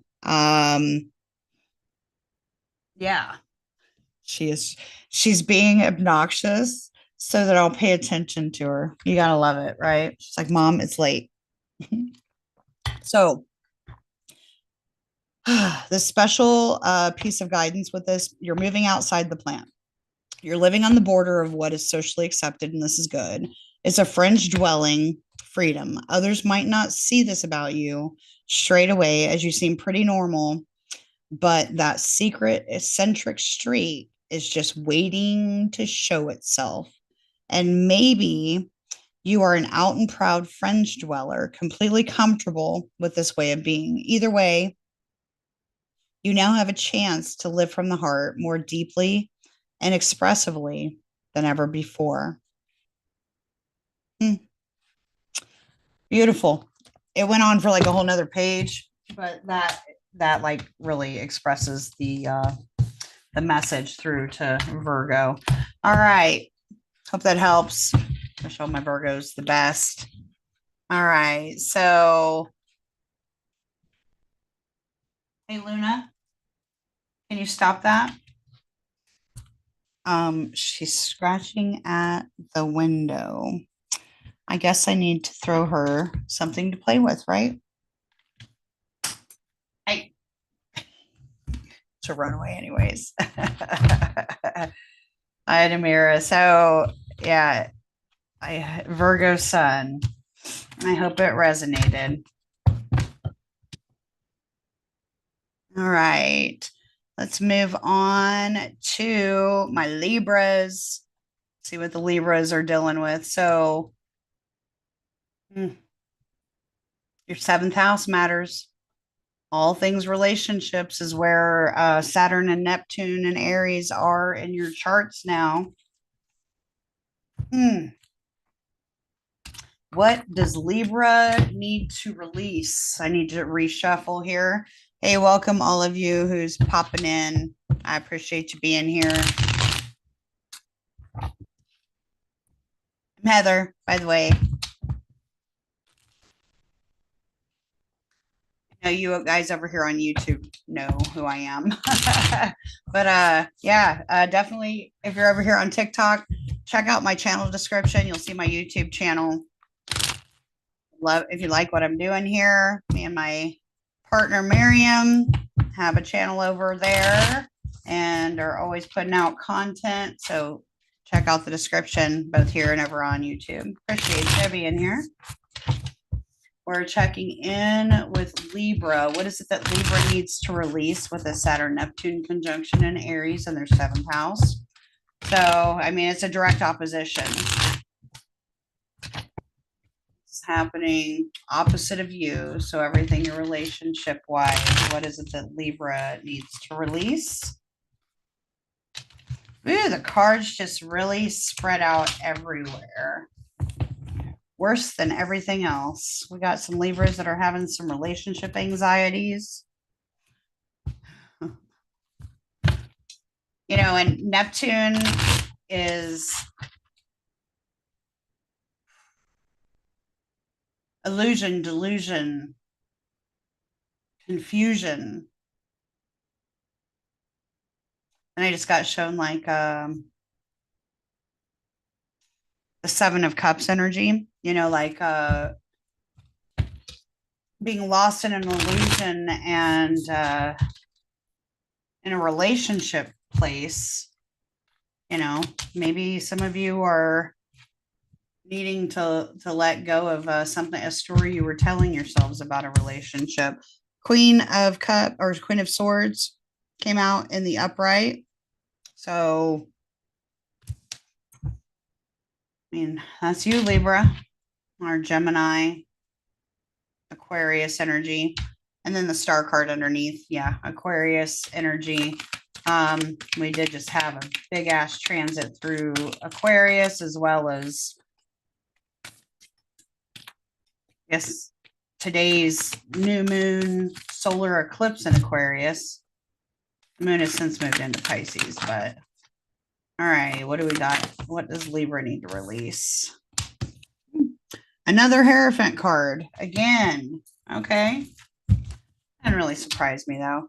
With the moon card. Okay. So confusion, illusion, not knowing the whole truth, secrets, nightmares. I'm getting to like the stories we tell ourselves. Okay. The stories we tell ourselves was the other side of that. Okay. Taurus energy with that Hierophant card. So that's like value, self-worth.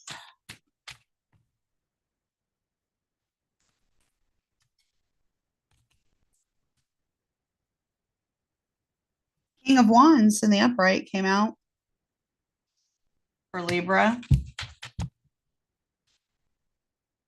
So we do have we have a partnership here. And the Hierophant in the middle is almost like and then the Two of Swords again at the bottom of the deck. Really neat how this popped out. I'll just show it to you. So it came out like this. We got a couple staring each other down, and the Taurus energy.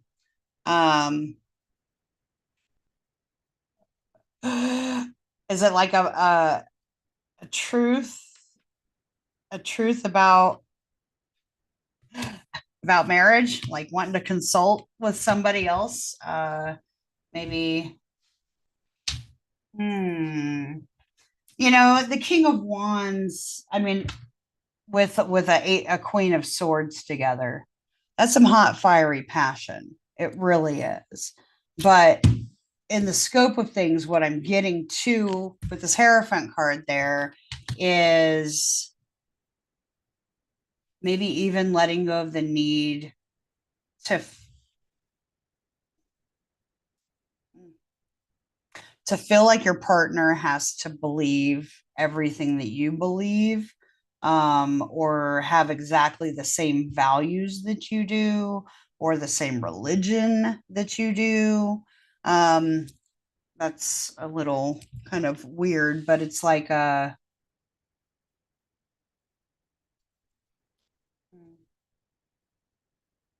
Queen of Swords wants to speak the truth.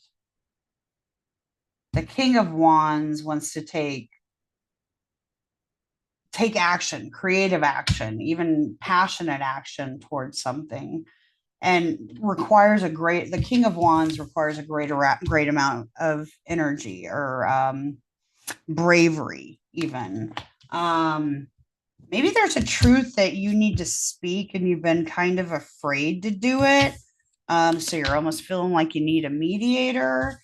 um Having a hard time deciding how to go about it, wondering if you're strong enough to go ahead and do it. See what else I can get for you guys, because I mean, I have a couple thing, and that's very fitting for seventh house matters. um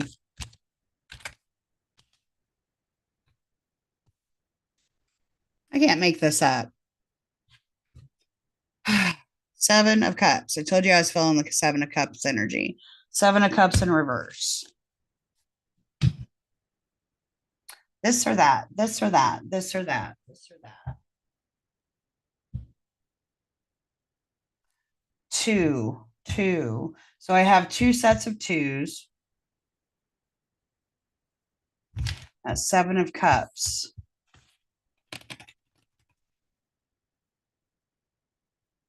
Like, I'm almost getting like Libra might need to.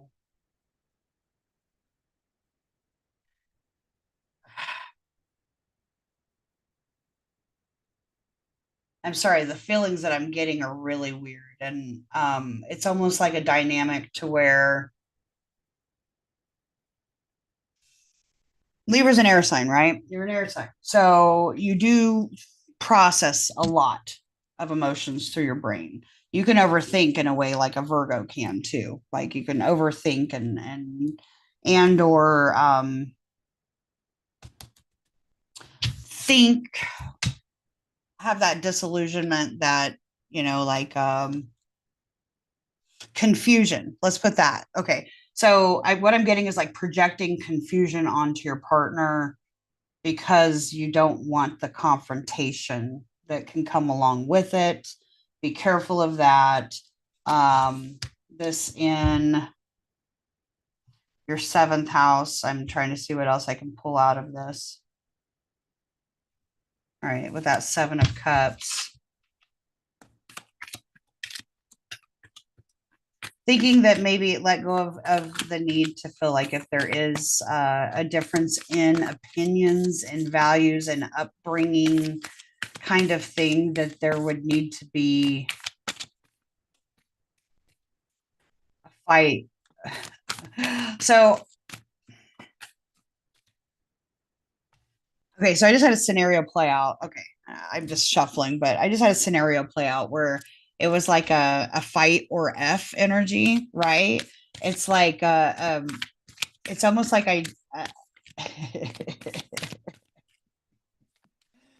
like a manipulation of stirring the pot a bit so that you can get what you want.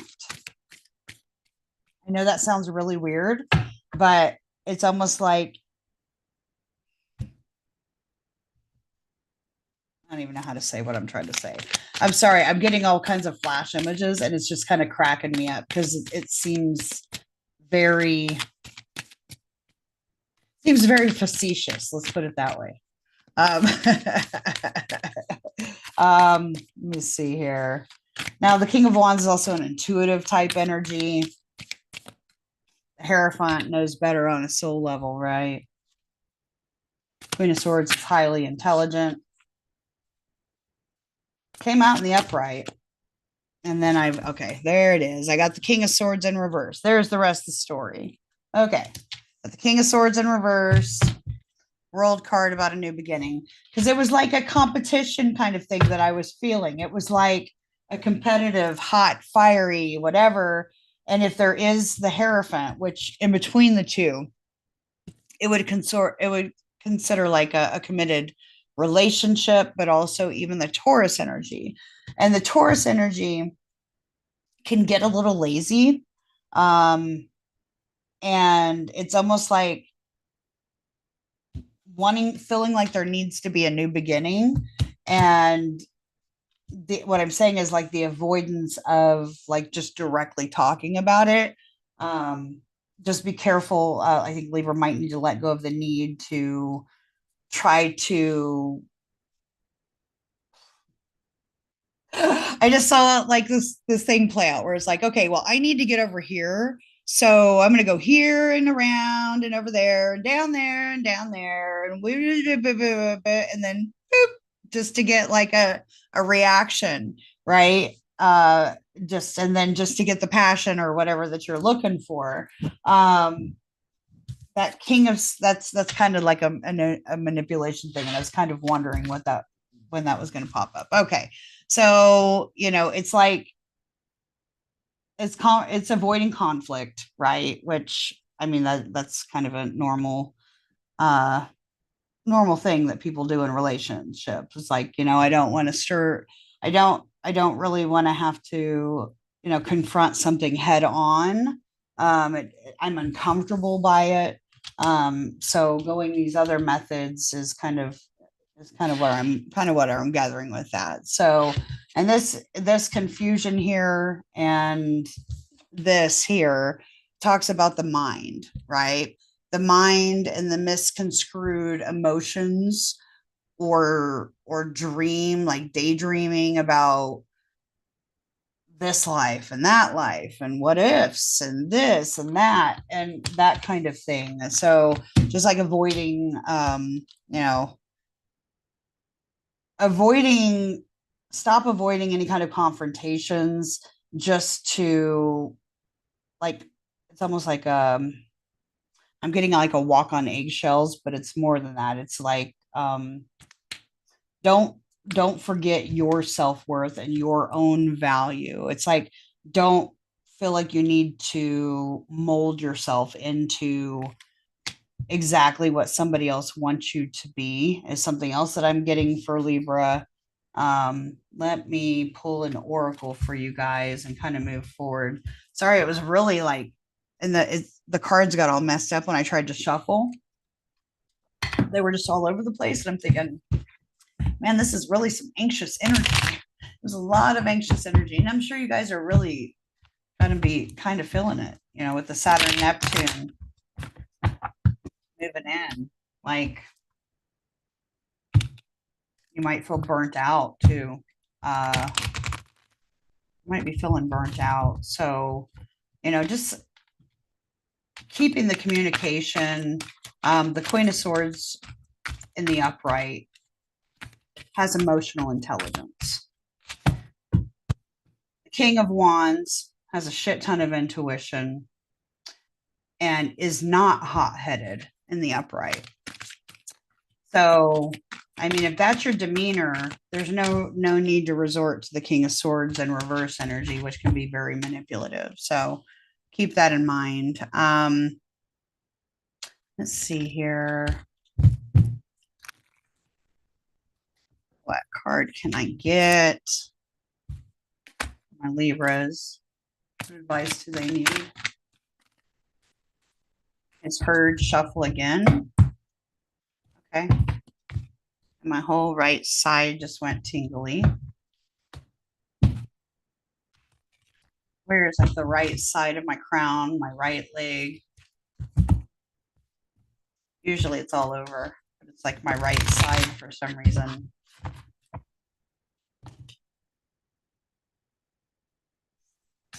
All right, what does Libra need to know?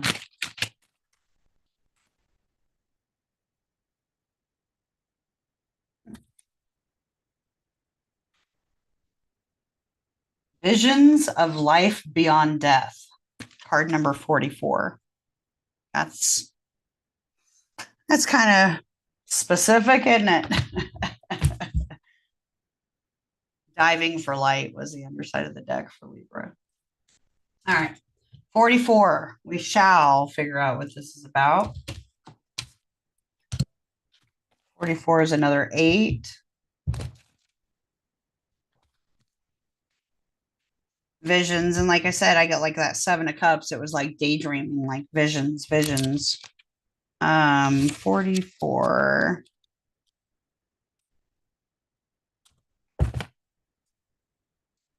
Thanks for hanging in here with me, guys. Appreciate you. All right, let's see what I got. Hopefully you guys can see this okay. Visions of life beyond death. Sacred vision is awakening within you, Libra. You're becoming blessed with an ability to truly see what is real rather than what appears to be. This is true insight. What was once considered consequential may soon be found to hold very little consequence at all. What was once dismissed as an irritation or an irrelevance may be seen to have great spiritual significance. As mundane as something once appeared, it could now be worthy of an absolute attention. The gift of genuine vision takes you into the being of the universal creator. This is sacred terrain beyond logic, beyond convention, that which is limited in any way. The more you are open to receiving true vision, the more love you will feel and recognize within and around you. Something may appear to change form, to be shed, to be lost, or to die, but there is always love within it. This realization doesn't remove the pain and loss, but it does provide a way through which it can be healed and eventually transformed into peace. The vision of love, the truth of all that is, can move us more than anything else possibly can. If you've been wondering about your life path or whether you should take action on a project, or if you need inspiration to really move out of a slump that you've fallen into, then this oracle brings you a message of hope. You will receive your vision. You will be graced with a way out of the stagnancy. You will be able to see things differently and more accurately. Any confusion or uncertainty that you have felt is going to pass, and you will be left with clear insight. The stories you may have been feeding yourself, or telling yourself may end up looking different to how they appear now. This might surprise you, but the vision that is coming to you will be more truthful and therefore freeing.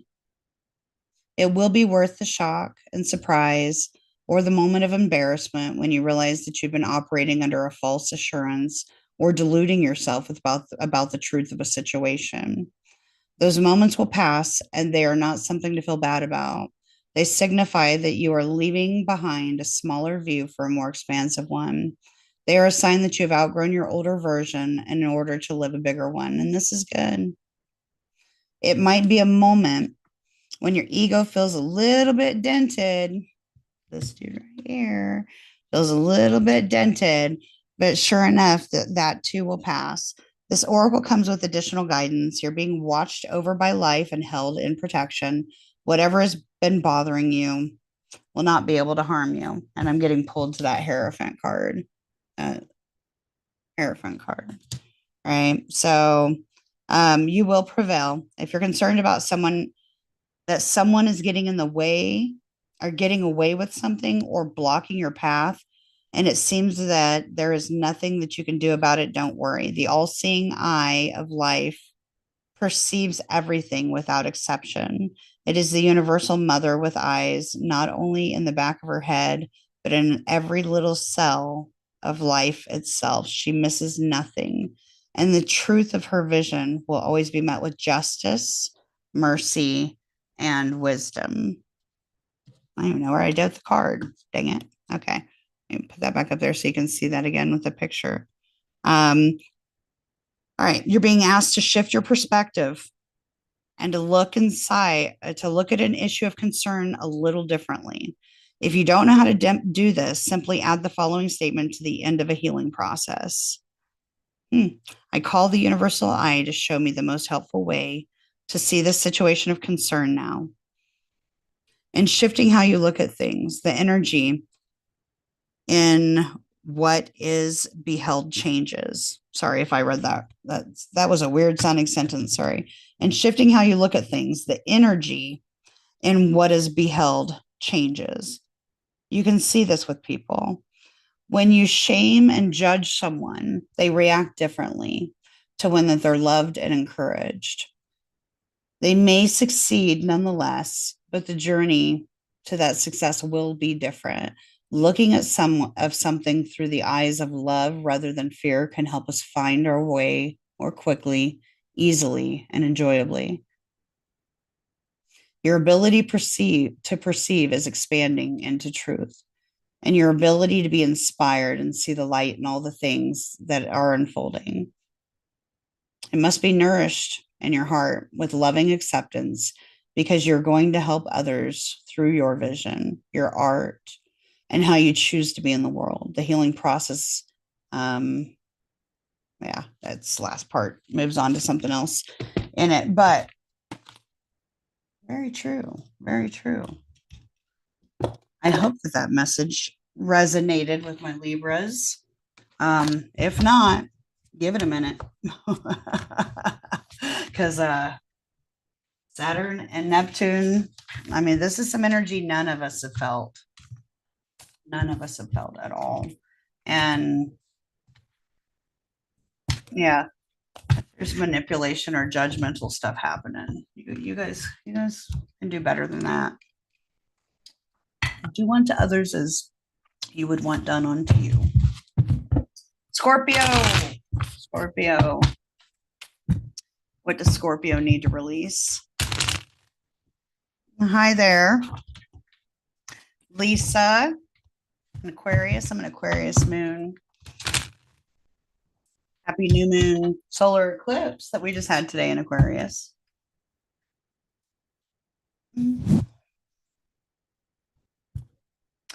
Namira, I mostly miss you and Miriam because of the time difference. Where are you located at?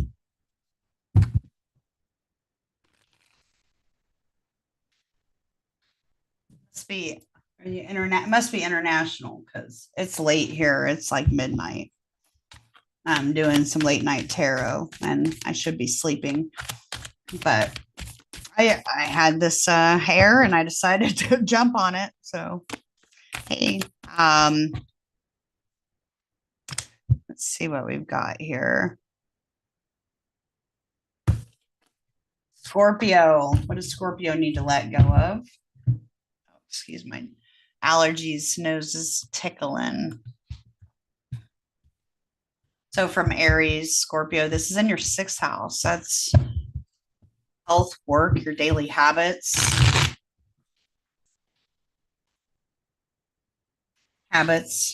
You know, it can also be your schedule, work schedule, but matters of health, big time. Not the most comfortable position for Scorpio risings. That's because it's a quincunx from your rising to your 6th to the 6th house. Aries, that's kind of an uncomfortable thing. It can also speak to ways that we neglect our health. So what does Scorpio need to release?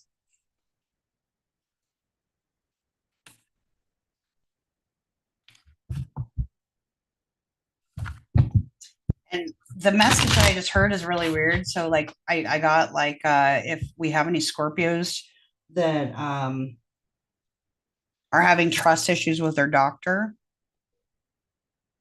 seek other uh opinions. That was pretty specific for somebody, so I hope that it helps.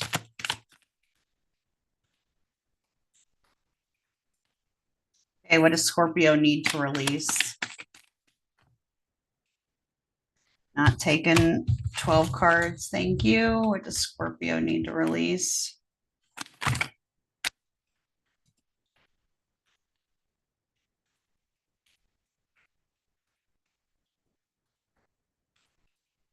And I had the Page of Wands pop again, and it popped out in reverse. Five of Wands, more wands for Scorpio. Tit for tat, revenge. The Lover's card underneath that, Five of Wands. Oh boy.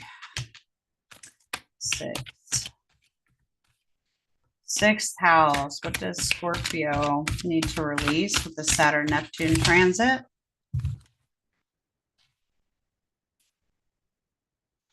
I mean, those two cards together, I mean, it just speaks to releasing.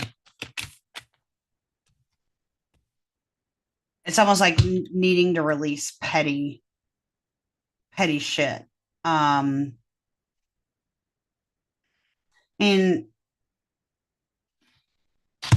Four of Swords too. Four of Swords in the upright. Tit for tat. It's like a jealous. It's like a jealous or immature type of energy. Um, Bottom of the deck. Temperance in reverse again. Did you love how these themes roll out? I mean, there's 78 freaking cards in this deck. All right, what else does Scorpio need to release?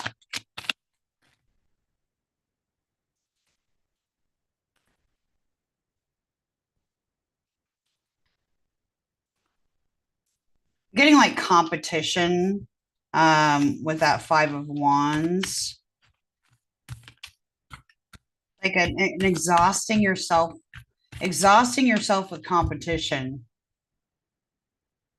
being petty about something. And the Five of Pentacles. So the Five of Pentacles is like a, to me it's like a feeling left out energy, feeling it's like feeling outcast. And the Hierophant in reverse. Okay, so reoccurring themes that we have here.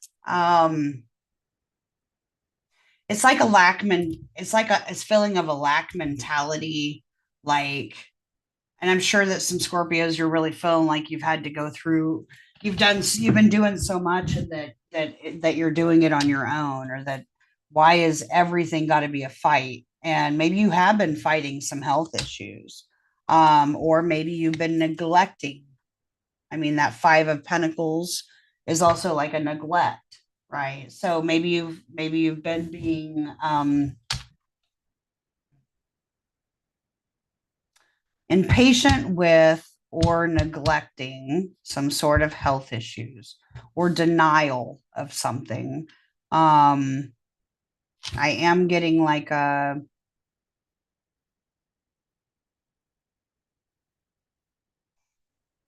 going and going and going energy. I mean, we've got the Page of Wands in reverse. We've got the Five of Wands in the upright, followed by the Four of Swords and the Five of Pentacles. Okay. Something's got to give. It's kind of what I'm feeling. It's like, are you spinning yourself in circles? Because that kind of shit isn't going to work. Like, there needs to be more structure in this. Whatever you're doing in your daily habits, your routines, it's not working. Like, maybe it's really spastic and sporadic, and it's wearing on your health, it's wearing on your money, it's wearing on your time. And Okay, maybe also you're getting, maybe you're also having to put up, maybe you're putting up with more shit than what you need to be putting up with as well. Um,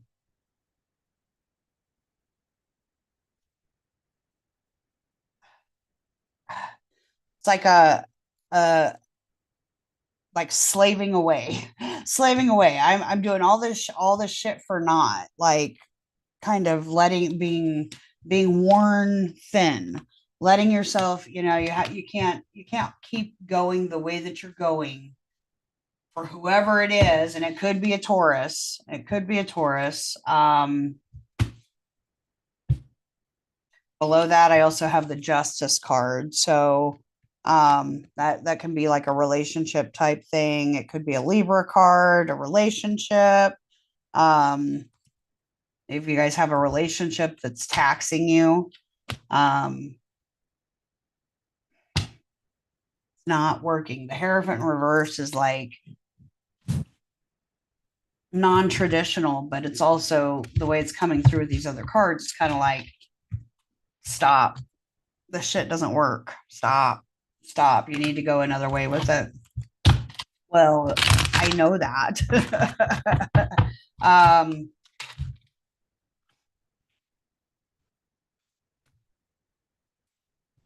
but I also, with that Page of Wands being in reverse next to that Five of Wands, I would really hope you're not doing gossiping, but gossip, avoid the gossip if you're catching yourself starting fights or I don't know, I'm getting that community feel, but also like a work thing. So it's like taking shots at somebody, you know, taking petty shots at somebody that could really that maybe they're not doing so well, and you kind of need to reevaluate where you're coming from on it. Um, Nothing is comfortable about this spread. I mean, the four of swords, but he's even in the four of swords, you got the three of swords hanging on the wall like a fucking memento of trauma, right? And the rest of it's just like, I'm fighting for my position. I'm gonna throw a fit because I'm not being heard. Um, get out, fine. I'm just gonna F and leave. I don't care, kind of like a trauma, like trauma. If you've been doing kind of like trauma, it's like you're addicted to the trauma. If any of you are addicted to the drama, I said addicted to the trauma, didn't I? That'd be kind of fucked up. But I mean, take it for what it is. It comes out the way that it does. But like that, if you're around people that are either draining you, or if you're finding that you're so fucking bored that you constantly need to start some kind of shit to get a reaction, to get feel like you have some sort of control over the situation. That's not cool. That's not cool. With the I don't know. Let's see what else we've got. Playing the victim. I got any of my Scorpios here. You need to drop playing the victim role. Because like when I got with that gossiping stuff, it was kind of like leaving your part out too, of the fight. Like whatever this is, it's like leaving your part out that led to this shit, right? you know, I mean, like I heard, woe is me looking at this, the four of swords. Okay, well, that was a little rough, but this is about what needs to be let go of. So, all right, let's get one more shuffle in and do an oracle card for Scorpio. What does Scorpio need to release? All right, there it is. That was fast. Okay, Scorpio need to release.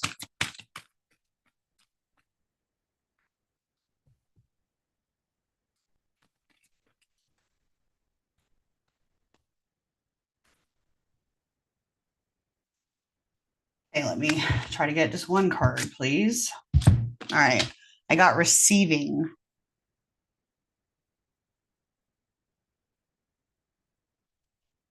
Card number 27.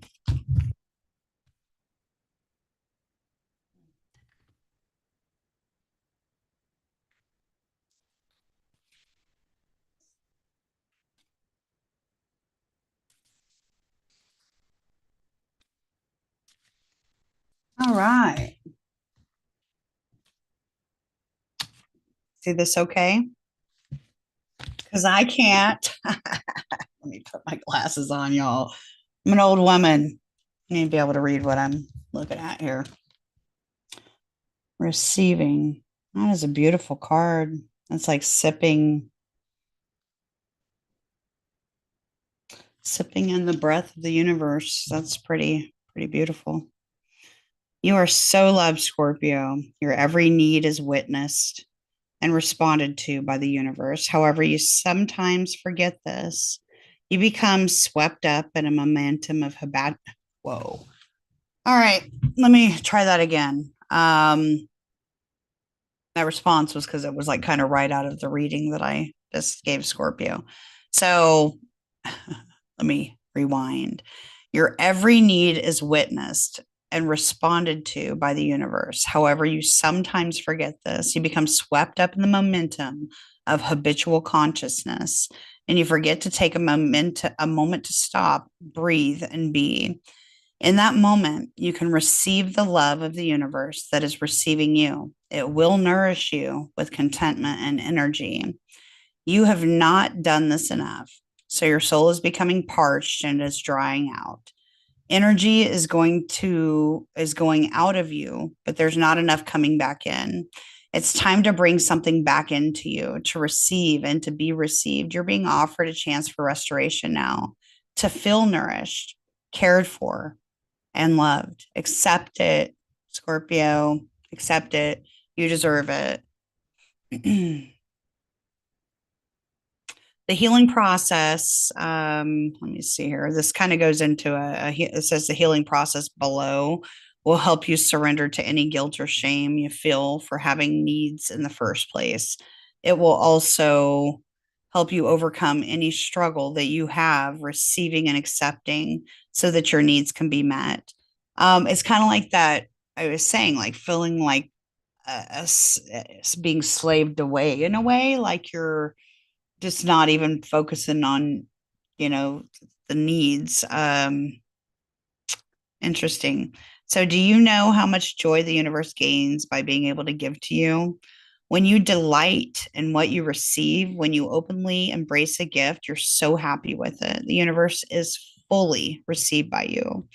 This is a space that in this space, there is joyful communion between you and life. Energy flows more freely, and communion between you and life, energy flows more freely, and magic happens.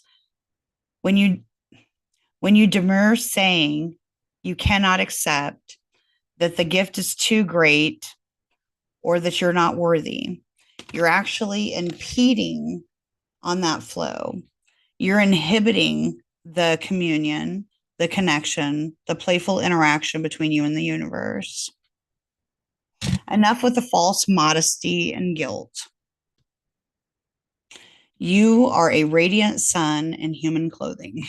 An exquisite life experience is your birthright. Enjoy it, soak it up, all of it, including the restoration of sacred rest.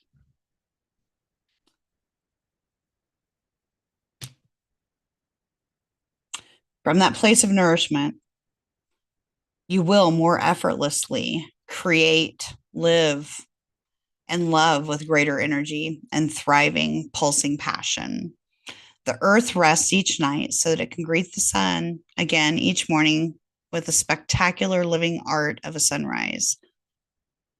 Allow yourself to switch off, to step away, to close a laptop, to switch off the phone, and just be yourself for a little while. You will return and be more efficient and effective. Rest now, play now, and work later. Forget your worries for a while, switch it off, do something else, let it all go, and it will flow. Um, wow, Scorpio. That is some deep truths for Scorpio. We got Sagittarius up next. Okay, there we go.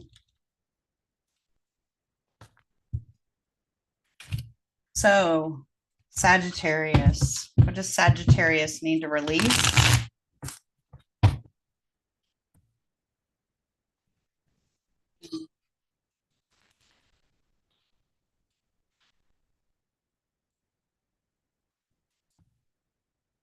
Sagittarius need to release. So, Sagittarius, this one's happening in your fun house, your fifth house. So, I mean, that's going to be a trine. Um, fifth house is creativity. It's fun. It's hobbies. It's entrepreneurship. It's being childlike. It's having fun. It's friends. It's it's dating. It's fun time. Sexy fun time. See what needs to be dropped for my Sagittarius. What does Sag need to release as Saturn and Neptune are moving through their fifth house, Aries? Okay. All right. What does Sagittarius need to release?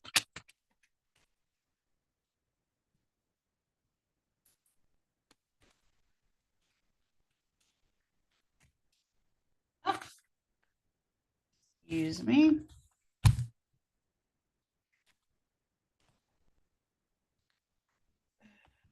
Made a big old mess, and I was like, heard the reverse of all work and no play makes for a dull day, but it was like all play and no work makes for a messy fucking messy house. Okay. That was silly. All right then. Sad need to release. Okay, I got the Eight of Cups that just flew out.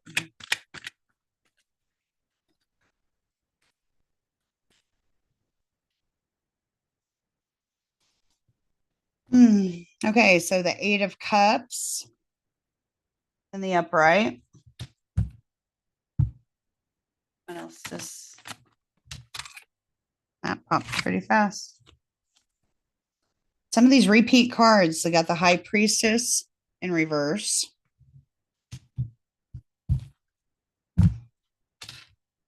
Power card in reverse. That's how tarot tends to work a lot of times when you're talking about an astrological transit. A lot of the same themes come up. This one, Sag got the Empress in the upright, so it's cool.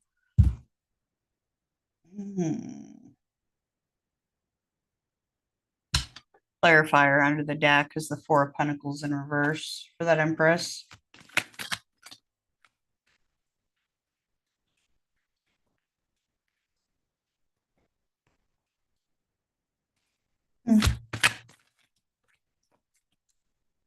Okay, there was what that was. So I got the Devil card. The Devil card popped out in the upright. Capricorn card. Underside of the deck is the Eight of Wands in the upright. And the High Priestess in the reverse is like a Scorpio card. Or it could be Cancer card too, because it talks about intuitiveness.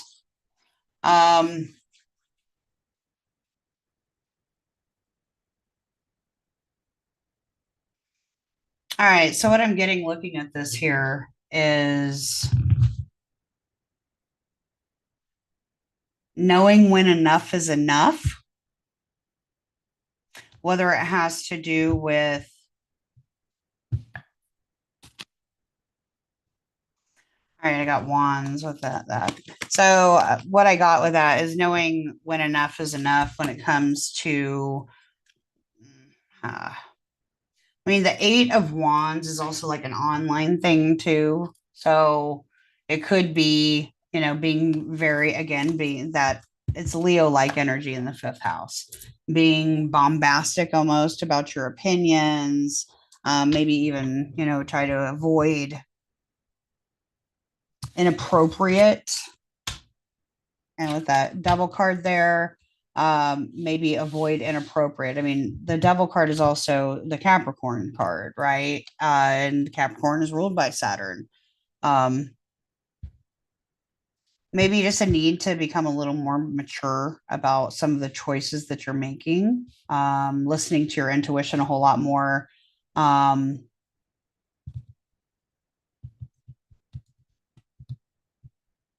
mean, the devil card also speaks to addictions. So it does speak to, in the fifth house, it could be addiction to a lot of different things. I mean, it's the fun house. I mean, it is also a creative house too, but in the realm of addiction, it could have to do with, you know, um,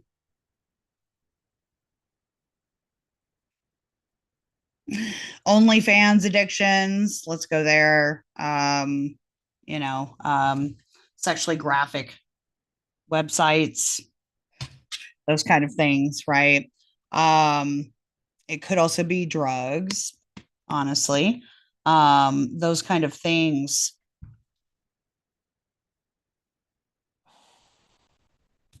It's like walking away from, but with walking, the Eight of Cups in reverse is, like I said, when I got it, it was like not knowing when enough is enough.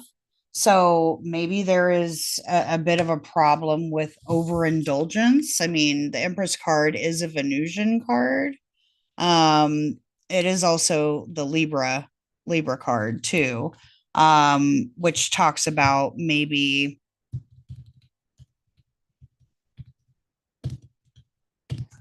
mm, knowing when something is emotionally healthy and when it's not, and understanding when it's time to walk away from something, or understanding when you've kind of outgrown maybe a certain behavior, or you should know better than to do that. Also, I just got this storyline that just thrown through me, like, if any of you Sages out there are finding yourself like talking crap about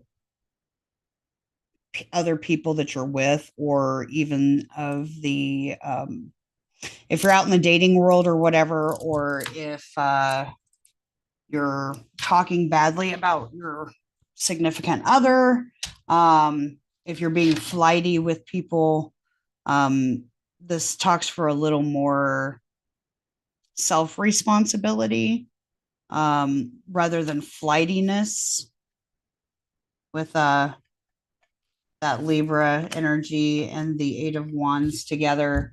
It also speaks to, like, with the underside of the deck being that Knight of Wands. It almost like speaks to, um,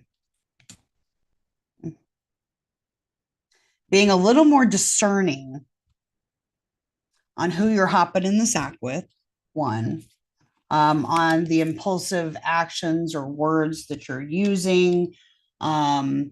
If you're like the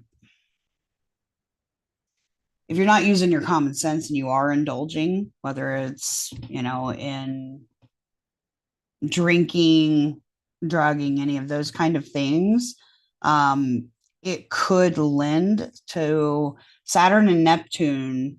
Saturn is boundaries, Neptune is lack of boundaries, right?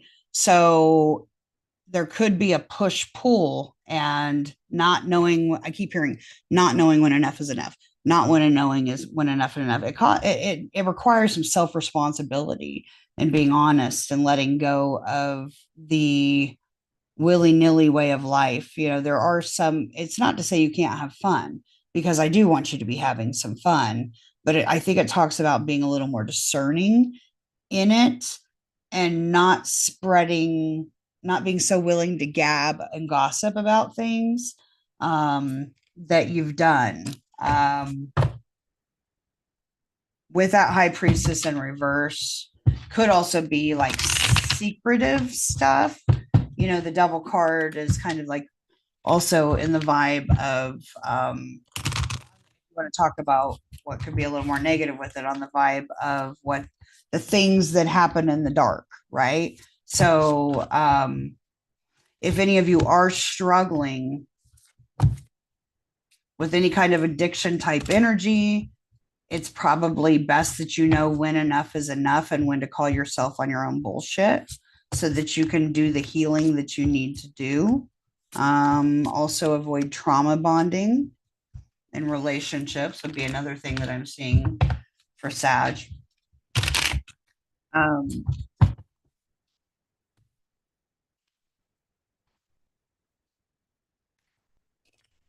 don't have pentacles, but I mean, devil is a Capricorn card. It's always kind of reaching for some sort of status or one up on somebody. So, with that, just like, I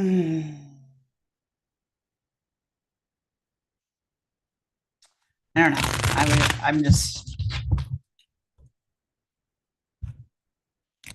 you got a lot of responsibility bearing down on you. And I know that you're going to be wanting to have the urge to leave and even create with that Neptune energy, create, indulge, escape for a while, and have fun. You just have to know when enough is enough and where to allot your resources. And not blow all your resources on said fun and creative ventures, right? Uh,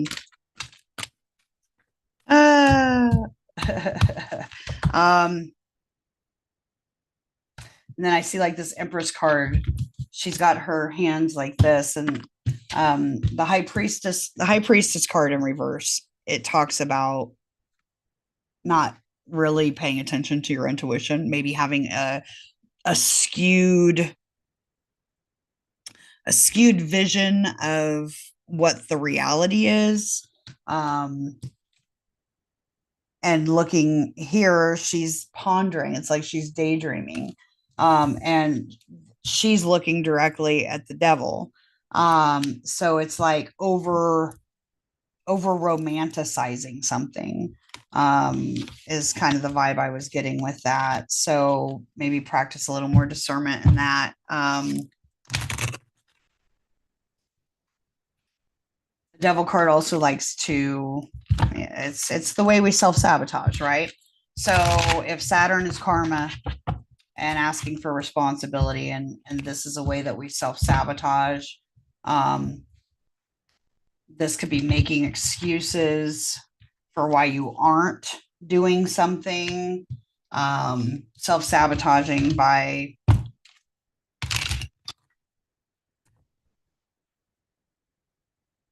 not being willing to look at your role in your own life and where your own habits,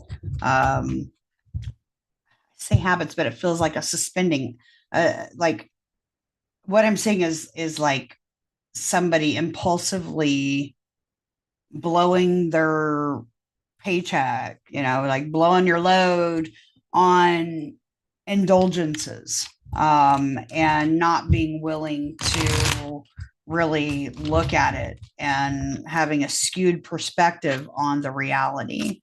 And because of it, you might know, if you don't, you might notice that more and more people start walking away from you, and before you know it, you're alone in a cycle. So kind of what I'm getting for Sag. So see if I can get an oracle card for you guys. Sag need to let go of. So I got, that's interesting. Collaborative dreaming. Card number 28. That's pretty cool. Where am I? Got my stuff here. You see that? Collaborative dreaming. Card number 28. Also a 10, which boils down to a 1 in numerology. Fifth house is very singular and individually driven. 28. It's like the energy of a teenager, you know, high schooler. I mean, it's fun. It's where we get to let loose and be a kid again.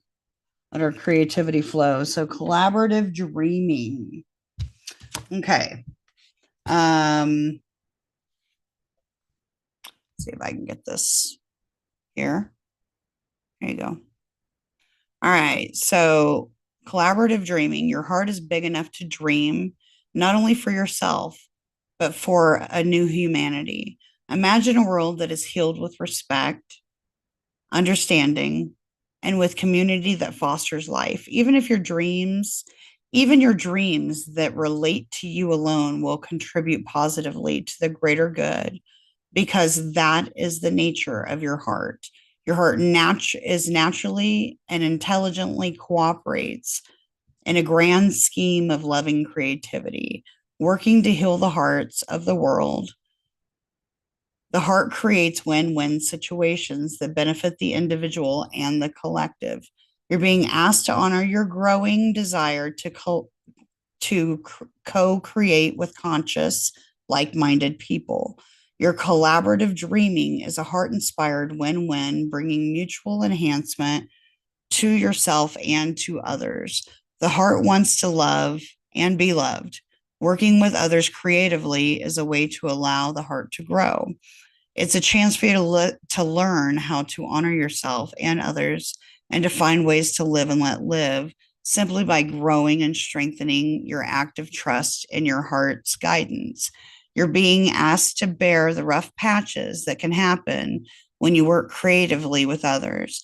Ideals may clash, and there can be some friction, particularly if you have different ways of working. Sometimes the big dreams need more fire to ignite them into reality. More fire might require more friction along with a creative path. It is not meant to be a permanent condition. Get this over here where I can see a little better. Just an aspect of the creative process from which you can learn something useful if you wish. Your guidance is to embrace any experience of friction or tension within yourself or as you work with another with compassion, detachment, and tolerance. Makes sense. I mean, that devil card does like to have some control, but creative endeavors, particularly involving groups, can bring up unresolved issues about being valued, heard, or capable. They can also trigger disputes about taking responsibility or inflame insecurities about being cast into unfamiliar roles of leadership or having to follow. This might happen for you, for others, or for all involved. The stronger the creative energy that flows, the more likely that triggering will take place. It is the nature of creative energy to move in all directions. It doesn't just want to grow one project. Everything that comes into contact with it will grow. This means that the art and the artist are in process of creation. This can be smooth, but is more likely to be rough sailing, at least at times. Now, this isn't a sign that something isn't working, far from it. It's more usually a sign that growth is happening and that you're simply feeling the growing pains. Stay in your integrity, honor what you feel, and remember why you chose to open up to group endeavors in the first place, especially if the group involvement becomes complex or challenging. Call on unconditional love each day and each evening.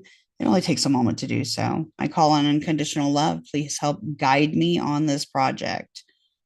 You're going to get through this experience or will be in the you're going through this experience or will be in the near future because you're part of a new creative learning program for humanity. This learning program is taking place at a spiritual level and it requires highly individualistic and creative people to learn to work with each other without compromising who they are in order to reach a common creative goal. It is wonderful, important, and challenging creative spiritual work. You need a strong sense of self to be able to engage in the process and not lose your voice during the journey.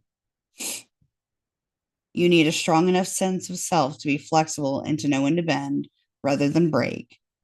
You have to intuit what is going to be good, heart inspired sacrifice for the greater good, and when you will need to stay true to your own voice for the greater good. Only the heart can guide you on these matters, and others may not always agree with your instincts and vice versa. It's part of the challenge of staying present so that the friction created can be challenged into creative energy rather than lost in emotional turmoil. This that kind of makes sense. I mean, this Eight of Cups is like, you know, fuck it, I'm out. I'm not doing this. See you later, kind of energy.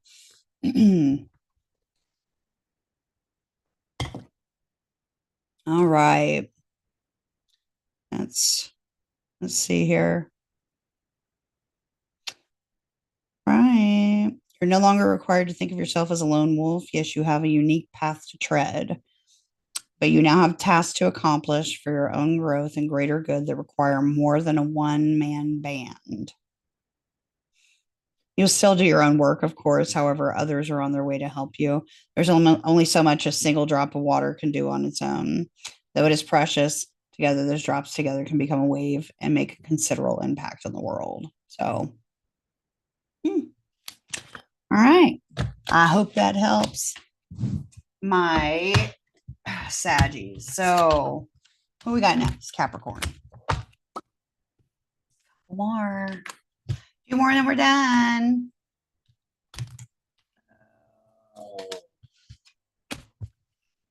Redirection for Sag, it looks like. And then, so Aries, like Cancer, Aries squares Capricorn. So this Saturn Neptune conjunction in Aries is happening in Capricorn's fourth house of home, roots, mom, family, your emotional self, the parts of you that the outside world does not get to see. I almost said sleep.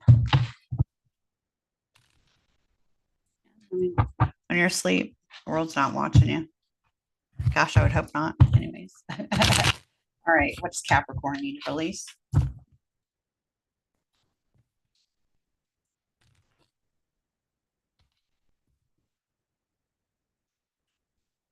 Capricorn. What does Capricorn need to release to have a clean slate and move forward with this reset? Oh, I dropped a card. Sorry, guys. Two of Wands in reverse.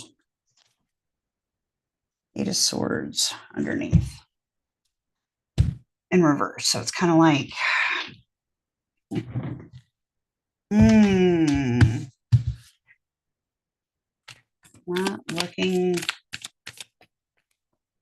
not looking at any other options, not knowing when. Like, I just got like a whole bunch of boredom when I saw those two cards together. Like, wake up. Okay, so there was that sleep message. Okay, so like, wake up, Capricorn. It's like there is life out there. That came out in reverse. It's like not being willing to stop and daydream for a minute, not not looking outwardly. Okay, well, what else? What else does Capricorn need to let go of?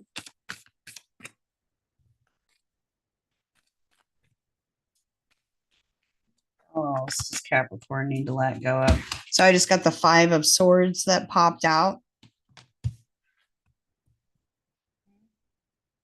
Queen of Wands in reverse is the underside energy of that. What does Capricorn let go and release? Five of Pentacles. See, another repeater. Five of Pentacles in reverse. Got another two fives together.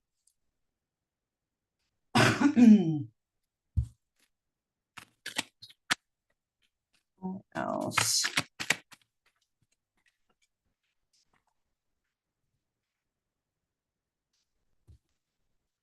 Ten of Swords again. That popped. Excuse me. Underside of the deck, Ten of Cups in reverse. Ooh, all right. What's that? That phrase. It's like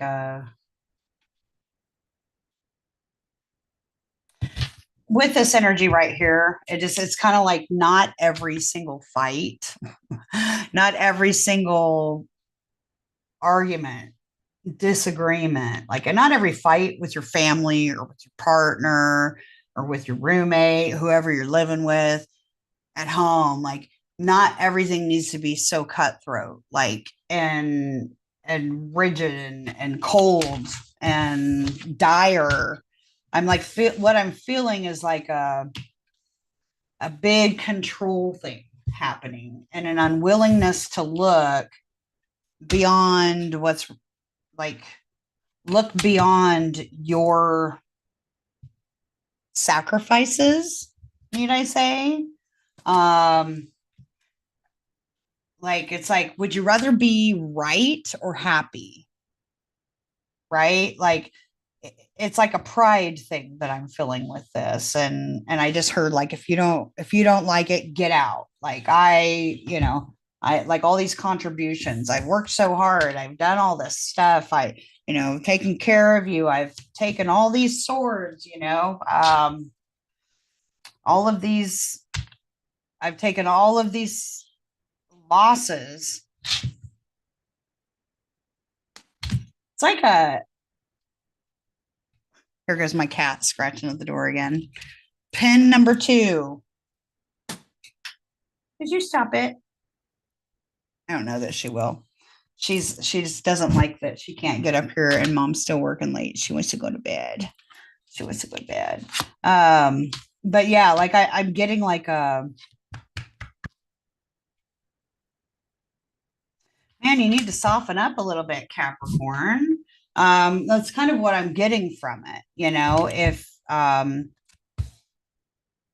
If you're coupled, it's like I just heard happy wife, happy life, kind of vibe. And it doesn't necessarily have to be a marriage, right? Like, but it's like, lighten up a little bit. The energy here is pretty heavy. And, Saturn and Neptune going through your 4th house. Man. I think that it's time to shed some outdated perspectives on where you stand with your loved ones. Honestly, you can take all the responsibility in the world, but if you're not taking responsibility for whether or not you're happy in your life or that your partner or your roommate or your family, if you're not willing to budge, that's not not a legacy you want to live for, like if you're not happy,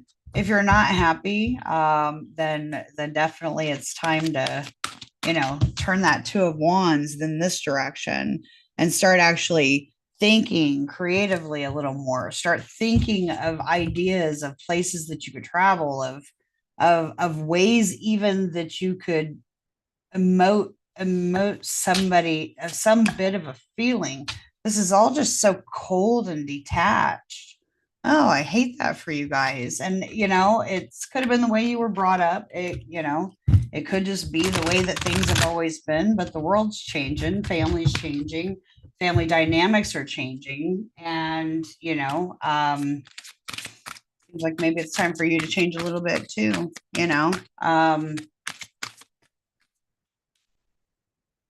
I'm also getting like a scarcity mindset here. I've been without, I know what it is to sacrifice.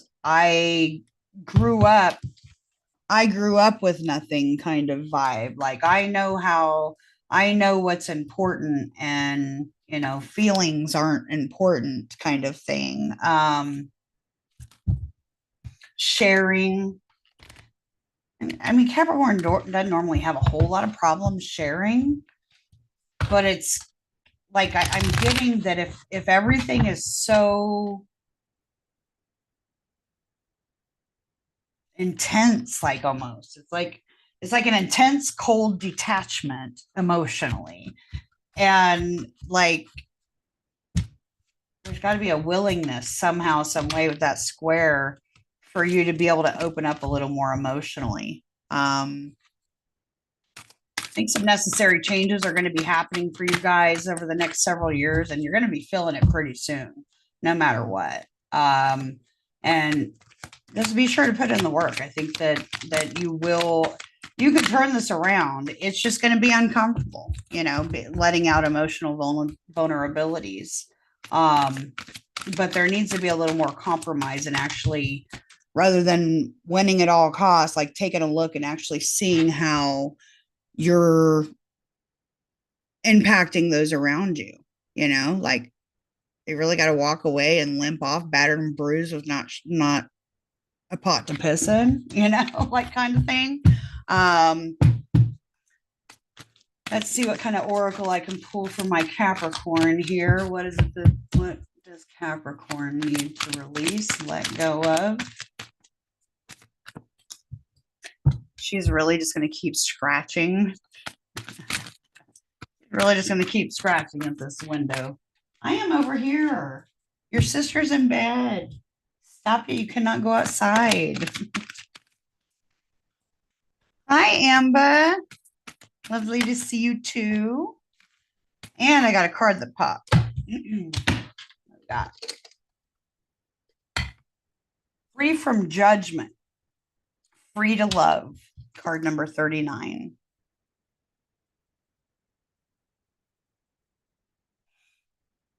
guys can see that okay. I know that there's glares on it. These are not matte cards, so they are shiny. Card number 39. Oh no, we do not need to do an update on the computer right now. Thank you. Card number 39. Yeah, Amber, I'm up way late. It's almost 1 a.m. here. I should be sleeping, but I got a hair and I felt like reading, so I might as well. Might as well. All right, so free from judgment, free to love. Imagine a world so infused with bliss and love. Like I'm sitting here talking about being rigid and cold and detached. All right, we're going to get all lovey-dovey here. All right, so imagine a world so infused with bliss, love, and wonder that you naturally and always feel as safe as a nourished, cherished baby in the arms of the universal mother. She's really distracting me. I need to find something a little bit bigger to toss her way. I'm sorry, I cannot focus. Another pen. Can you stop it, please? I see you right there, sissy. You can come over here. Okay, I'm gonna get my book back. It was like really, she was going like, stop it already. Stop it already. All right, there we go. I'll try that again. Mothers. We're talking about mothers in the 4th house, right? So life mothers us with kindness, and sometimes when we need it to grow through challenges as well. Accepting this mothering and its gentle and fierce faces can be difficult at times. Yet there are those brave enough in spirit to go forth onto their life path with absolute trust in the universal mother. Some are even part of her plan to help mother. She's doing it again. Oh my gosh. Y'all, I'm almost done. Okay. Let me get back there. I'm so sorry, you guys. Accepting this mothering and its gentle and fierce faces can be difficult at times. Yet there are those brave enough in spirit to go forth on their life path with absolute trust in Universal Mother. Some are even part of her plan to help mother others so that they too can surrender fear and live a little more freely.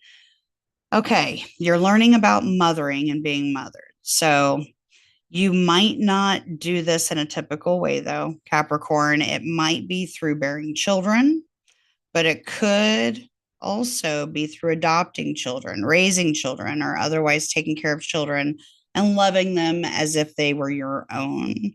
You might also be learning how to mother on a rather different scale, working in groups, communities, causes, or purposes that need your devotion, your energy, your belief in their value, and your willingness to be the wild tigress or supportive shoulder to lean upon in order to bring those worthwhile groups to life. You may also be in an aspect of the universal mother on a spiritual level. Some people that do this are male, some are female. Some have children, some do not. Some are healers, and some work in seemingly more ordinary professions. They have a mothering aspect in common, and they love and respect life. They believe in life, are moved by compassion, and are rather genuinely encouraging and respectful of people, rather than taking perverse delight when someone stumbles. There's that Five of Swords. They want to help. They are ordinary people with extraordinary natural tendency to nurture the life around them. This is confirmation that you are amongst the universal mother, special clan of nurturing spirits that can help honor life on this planet. You're also being asked to open up to receive more nurturing. You can do this for yourself. You can also choose to open up and allow others to nurture you. It might make you feel a little vulnerable at first, especially if you're not used to doing this, but you don't have to worry. You'll get used to valuing yourself enough to know that needing love and affection from another person is an opportunity, not only for you to receive, but for somebody else to give, which involves being received too. If you're tired and have been taking care of everyone else, dang, I literally said that. Okay.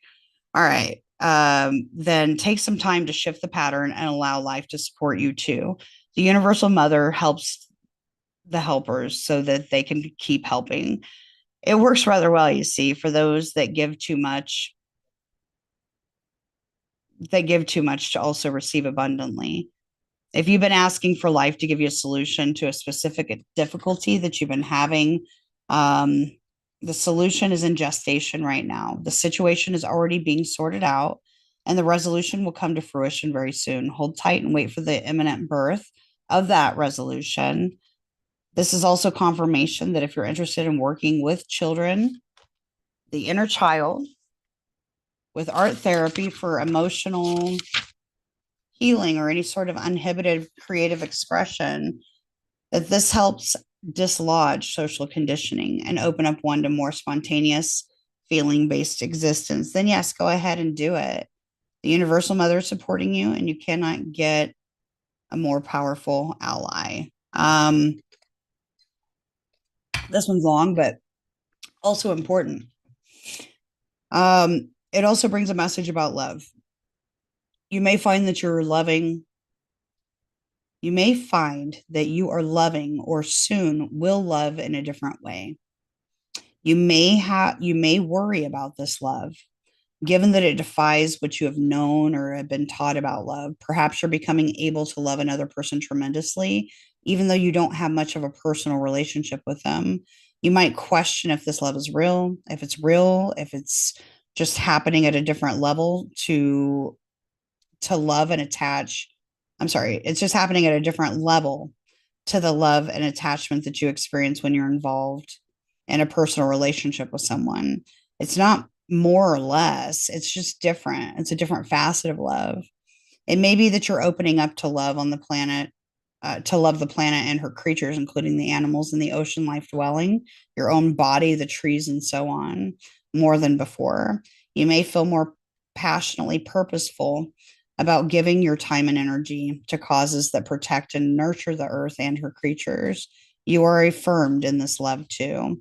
So, with that, also, I'm going to kind of skip forward. That's a long one, but finally, it also talks about if you've been feeling alone or lonely and in greater need of nurturing from others, you're being asked to stop, relax, and center and settle into your body and feel the connection with life itself. The air in your lungs is the same as the air that moves through the trees. The water in your blood is the same water that fills the oceans and that's moves by the phases of the moon. The flesh of your body is the same substance as the body of the earth itself.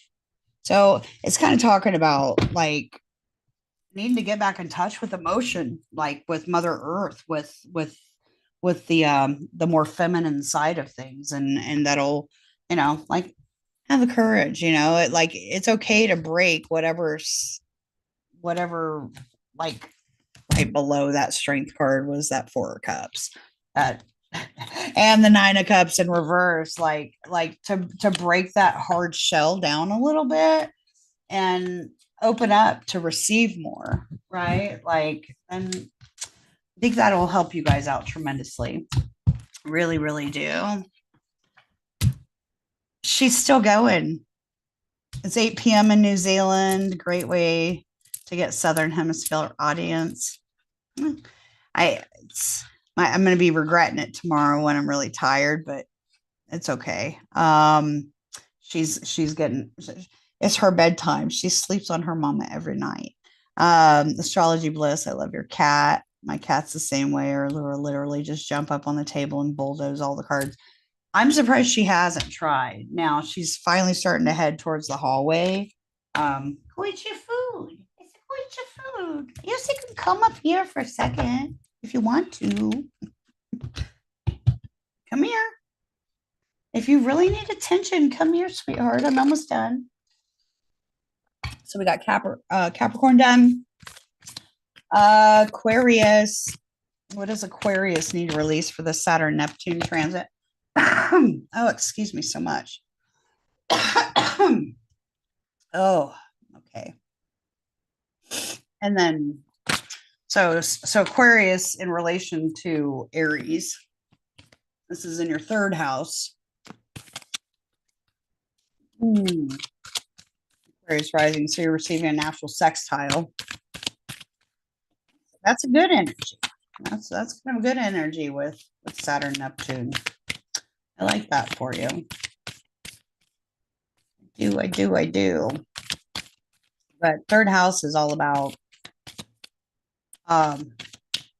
communication, short distance travel, siblings. To me, it's very much about thought processes, learning things, communicating. It's very Gemini energy, right? All right, so let's see what messages about what Aquarius needs to release this transit. Need to release. That was super fast. So fast. Followed by almost really messy. All right, Four of Swords again. We got another repeater, guys. Okay.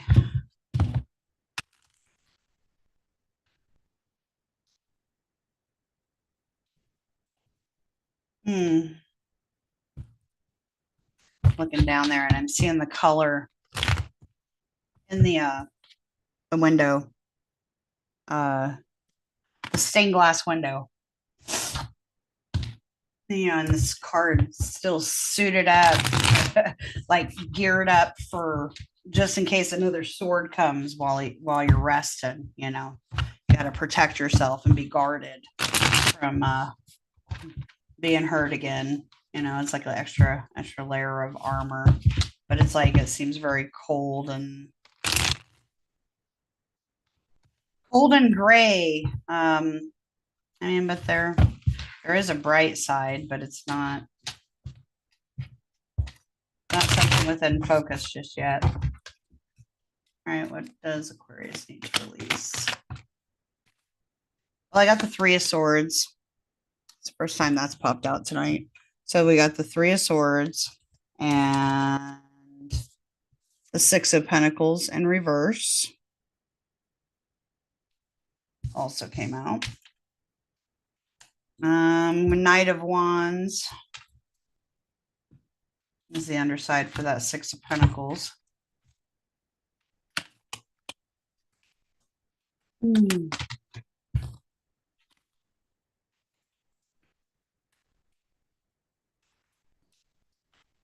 There we go. Judgment card in reverse as well popped out. Okay. Now Pluto card, but Saturn can also be pretty damn judgmental. Let's see what else I got here.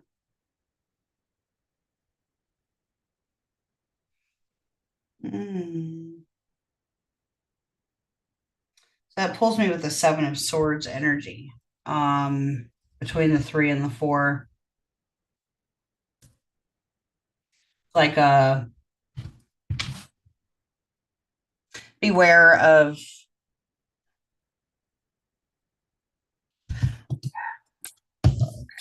so with these two together, I got the 3 and the 4, right?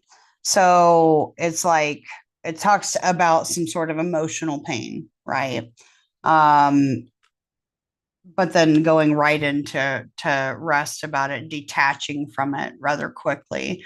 And it's not to say I mean, to me, I think as an Aquarius moon, I like that that I'm able to emotionally detach, but it's like um in this particular case, it's like an avoidance thing, not even talking about it at this point, right? If we're talking about this, it's there's something that's kind of askew and a miss, and that it's kind of almost like selling yourself short or selling the others that you're in relationship with or in a in community with, selling even siblings. I see kids here, right? So siblings selling, it's like undercutting relationships by not processing emotions on an attached level. There's not a cup on this board.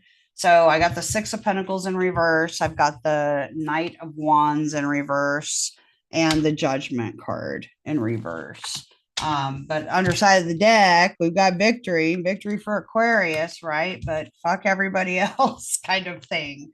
And not even that it's necessarily that, but that popped out of my head, so it was meant to. But that's what all that energy together kind of looks at to me, looks like to me. Let's see here. Amba, huh? Aqua rising, Aries sun and moon and Chiron, alas. Yeah. Um, what else could I get here?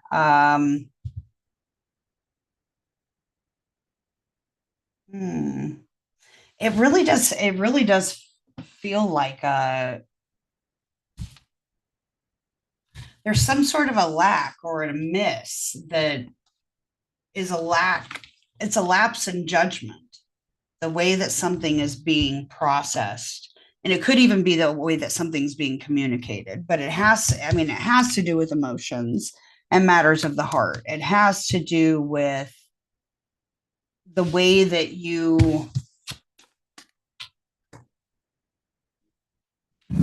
what's the word?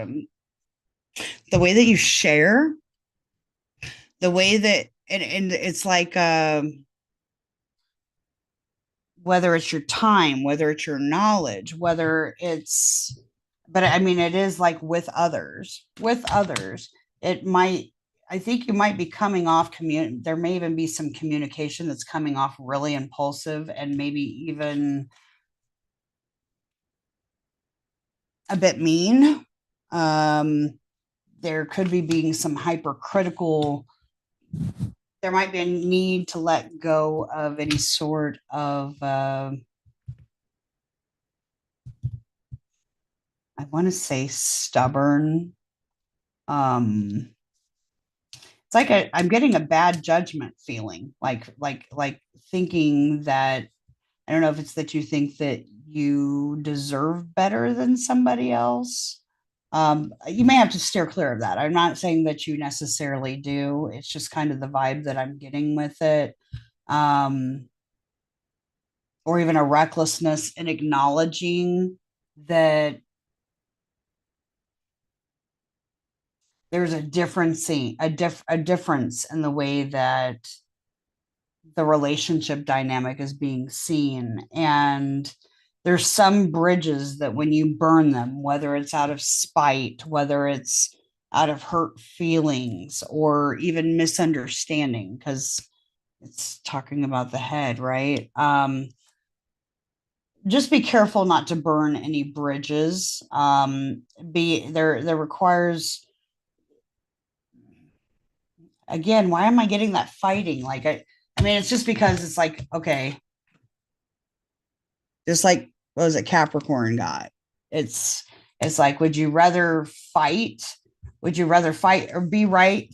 Be right and stay having a broken, non-equal give and take type of situation if you felt vindicated somehow. Like it's almost like a hateful vindication.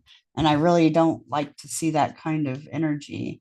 It could just be coming off as really cold and detached too. Or even avoidant of facing something or someone out of fear of judgment.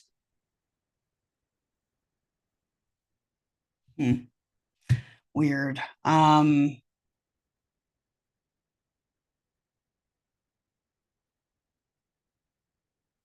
Weird. I'm gonna pull a card. Sorry, I'm not, it might be that I'm getting tired.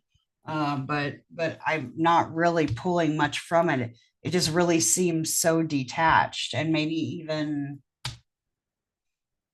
an unwillingness to collaborate in creative endeavors out of it's almost like a hierarchical thing. High Because the Knight of Wands in reverse isn't at King status, and it's looking at Judgment in reverse. So it's like um, almost like a tit for tat, better than you. You're not at the same level that I'm at. So no, my way of doing something is better, smarter, prettier, more creative, more innovative. Um, wow, that's kind of weird. Kind of a weird reading, Aquarius. I'm sorry about that. No, no, probably definitely not your reading, hon. It's a weird set. And the Seven of Swords energy,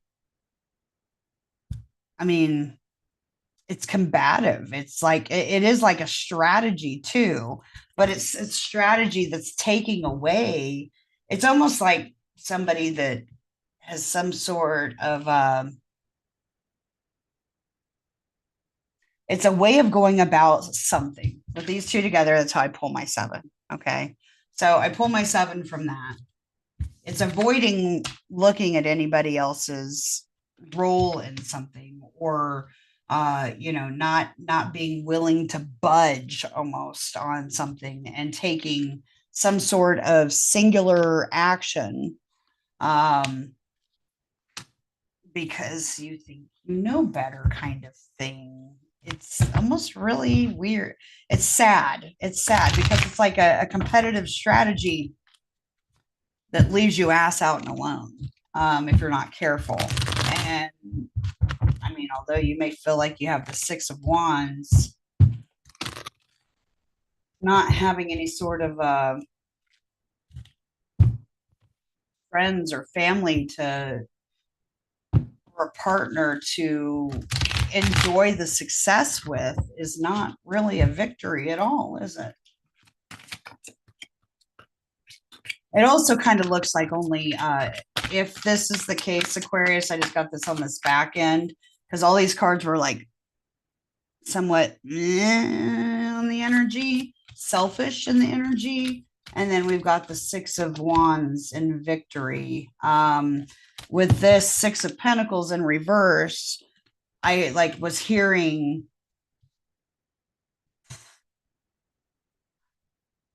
oh, it's fucked up. I'm sorry. It's almost like only doing something good when somebody's watching, if that makes sense. Like the need for recognition for if I'm going to waste if I'm going to have to waste my time or energy or money or brain cells on listening to these people or working with this person for one more moment, then I better get something out of it kind of vibe. I know that's for somebody. All right.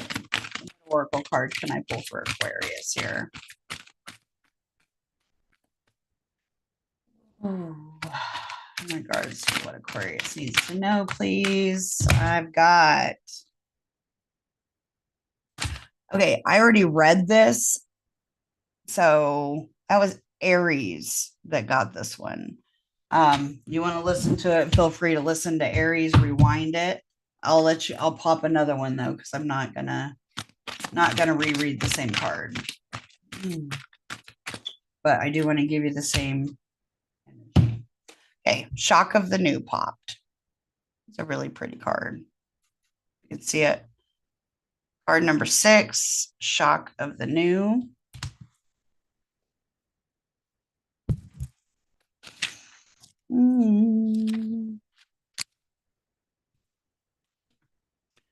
Okay. Hope you can see it. What wild, unconventional voice is calling to you? Can you hear it? It is so different and so unusual. It might be hard to decipher, like hearing an unfamiliar language for the first time. It might be hard to discern with great clarity, but now there's some but clarity now, but there is an affinity between you and the strangely beautiful newness that you're seeking to manifest.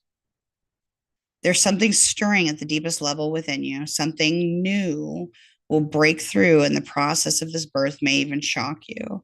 The shock will transform into great joy and a sense of tremendous liberation. But you must bear the strangeness first. The strangeness, which shouldn't be too hard for you, Aquarius, might be something that rattles your beliefs about yourself and or the world, daring you to become a little more of yourself, to be more open to where life is leading you, and more willing to be the unique sacred art by being crafted by the hand of the universal creator. Nature never shies away from strange beauty. She allows for endless diversity, and her sacred works are often peculiar and stunning. You live within her field of creative grace as a specially created work that also creates. You're being asked to surrender any fear that you may have by being seen as exotic, unusual, or eccentric, or bizarre. You're being asked to make peace with strange beauty and to let it happen through a creative flow. Perhaps you need to allow conventional ideas of beauty to become even more inspired and open. Perhaps you can allow your need for the world to behave according to your fixed ideals to fall away. You will receive so much more in its place. There are rumblings and stirrings of the creative life force happening now, deep in the undercurrents of your being. If you are very attuned or sensitive, you may have consciously felt this already with excitement, discomfort, or both. If you have not yet sensed these inner stirrings, they are happening all the same. So be on the lookout for a big shift of a new birth. The shock of the new, the unconventional, and the strangely beautiful, the disturbing liberation of that which is foreign stepping into your life. This is life creating the stage on which you will create a greater experience. Don't be nervous about the rumble of change. It turns into a mighty roar that rocks boats, bursts forth as a novel ideas, and changes things in ways that are out of your control. This is life happening. Free fall into it. The old way is on its way out. You're being invited, dragged, nurtured, and coerced into the new. You can handle it. Wow. So you're about to have something new pop up in you that's probably gonna be a little bit uncomfortable, even for Aquarius, who's pretty cool with the uncomfortable Sorry, I'm out of drink and my mouth is dry. So Pisces. I hope that helps, Aquarius. I know it's kind of weird. It felt weird the whole way through. So, Pisces, shuffle up for you guys and we will be done for the night. Appreciate you guys hanging with me. Now, I haven't really been able to kind of pay attention to the chats much at all because I've been busy. But if you're on TikTok watching, please check out my channel description.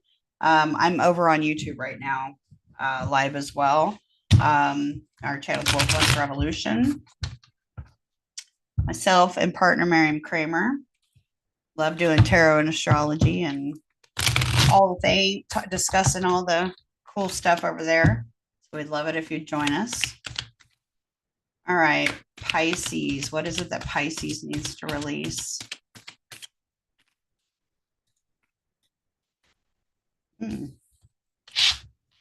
Got the Six of Cups in reverse that popped. The Knight of Pentacles. Below that Knight of Pentacles, I got the Three of Pentacles in reverse.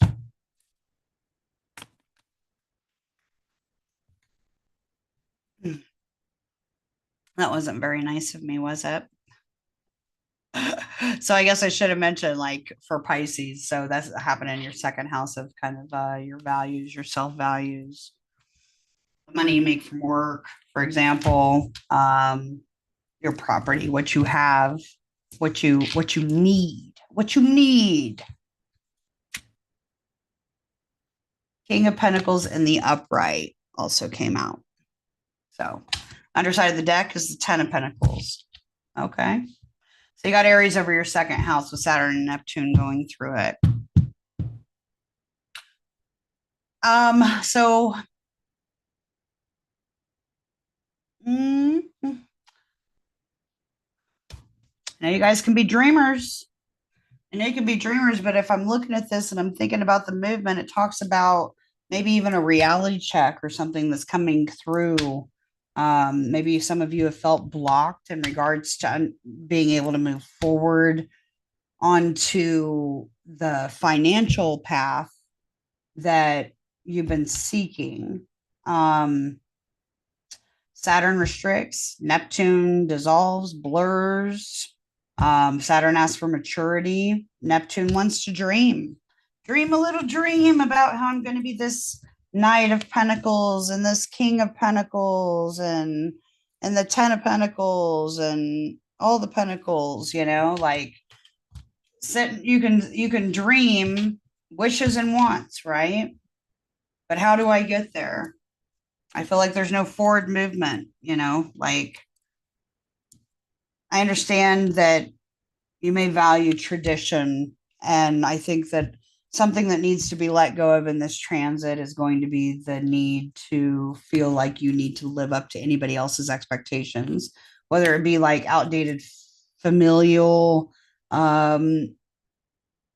conditioning. Perhaps maybe you have, in your upbringing, been in a dynamic to where you have or you've felt that your self-worth may be based off of how much money you make, how what degree you've attained, how much cool shit you have, what you drive, what your house looks like, how you dress. Like appearance is everything, right? You want to be able to provide and all that stuff, but there's definitely something blocking you. And Neptune could just be having you, kind of Neptune with Saturn very well could be also speaking to a disillusion of whatever ideals that you may have been holding on to about that, kind of like a reality check. I heard fake it till you make it. And you can't fake it till you make it. So maybe some of you are making it there, but it definitely needs to be based on what you need and what you value and how you feel about yourself, and not based off of what you think that somebody else is going to think about you. Um, so I also got a Queen of Swords in reverse because I was like questioning on, well, the who would be doing this. Okay. So it could be some negative self talk within yourself in regards to where you're at in comparison to, like, because the first card out at was the six of swords in reverse. Everything else is up in the upright, so that's good. I think that you have been working hard and stuff, but I do think that there's still some negative self-talk going on. And or maybe if there is a partner, not feeling valued, or not feeling like it's ever enough. Is it ever enough? Is it ever enough? Underside of the deck, I've got the Seven of Swords in reverse. So,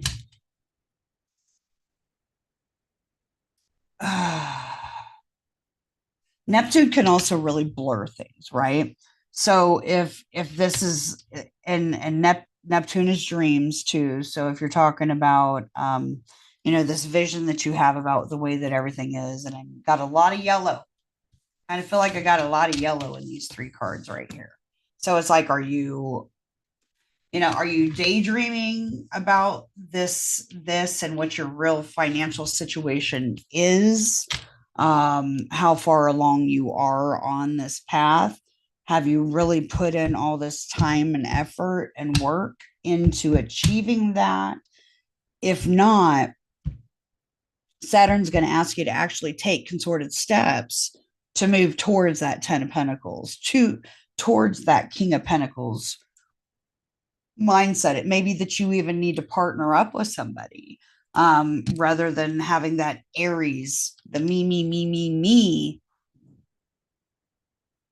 mentality about your finances and about your financial success. Maybe it is that you need to partner with somebody. I mean, I've got a Knight of Pentacles, a King of Pentacles, and in the Ten of Pentacles, there's a partnership and there's a whole family up in there, right? You could really sell yourself short if all you're doing is dreaming about it. This is underneath that Seven of Swords. You're just sitting there thinking about it and daydreaming about it. Neptune can make you be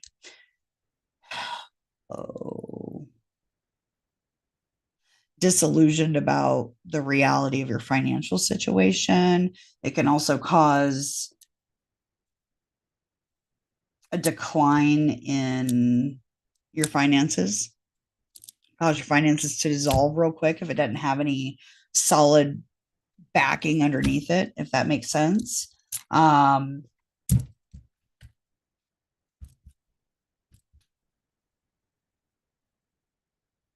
Even on the Six of Swords that I'm looking at, there's two people. Well, there's three, but there's more than one, right? And it's almost like, I think that with this transit, there needs to be a removal. If this is your story, I think that there needs to be a removal of the fact that you maybe don't have shit all figured out. You may not have the full on strategy. You may not have it totally figured out. I think you're kind of stuck. So it's kind of like Aries doesn't necessarily like to ask for help, right?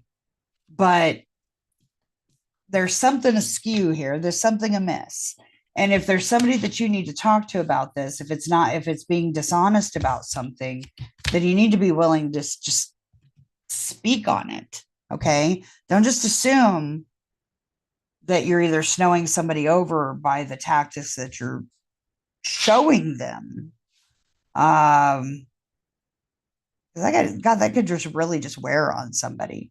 But it's like, if you need help, you need to speak on it. If you have a problem with somebody, if this is somebody doing this with you, then you need to be willing to speak directly to it, not beat around the bush. Okay. Not fake it till you make it, not bullshit and lie about things. Like it needs to be a little more direct. So that's kind of what I've got there. Let me see what oracle I have for you guys so I can get you on with your evening.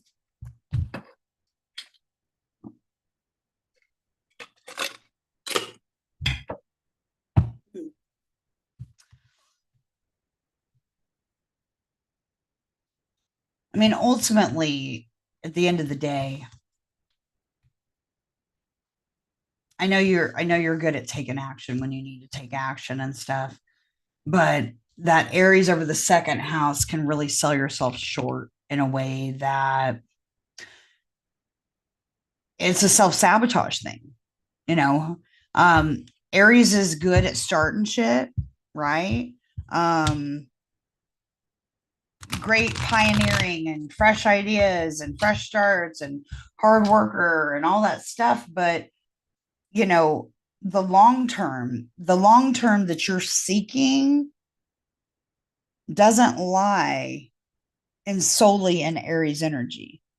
I know you have Aries over your second house, but this vision that you see, Aries isn't always the best at finishing stuff, right? So, like, just something to keep in mind. I'm not trying to lecture Pisces, but that may be something you need to let go of. It's like avoidance of really financial issues and being able to really kind of look at your role in your own situation. So, um, daydreaming, that skewed, that blurred reality on what on value systems, even, like wake wake up, take those shades off and look at the sunshine, look at the truth of the matter, all that yellow. um it also be with it being your Pisces, right? Impulsively, like giving too much away too. I got another duplicate. I'm not going to read it. It was that collaborative dream that popped earlier tonight. Very common when reading cards for all signs that a lot of the same energies pull. Okay.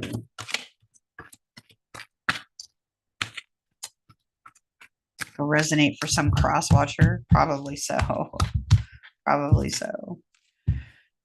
In the world, not of the world. How Pisces is that? All right. So, in the world, not of the world, card number 34. Another 7, talking about a need for strategy. 34. Here we go.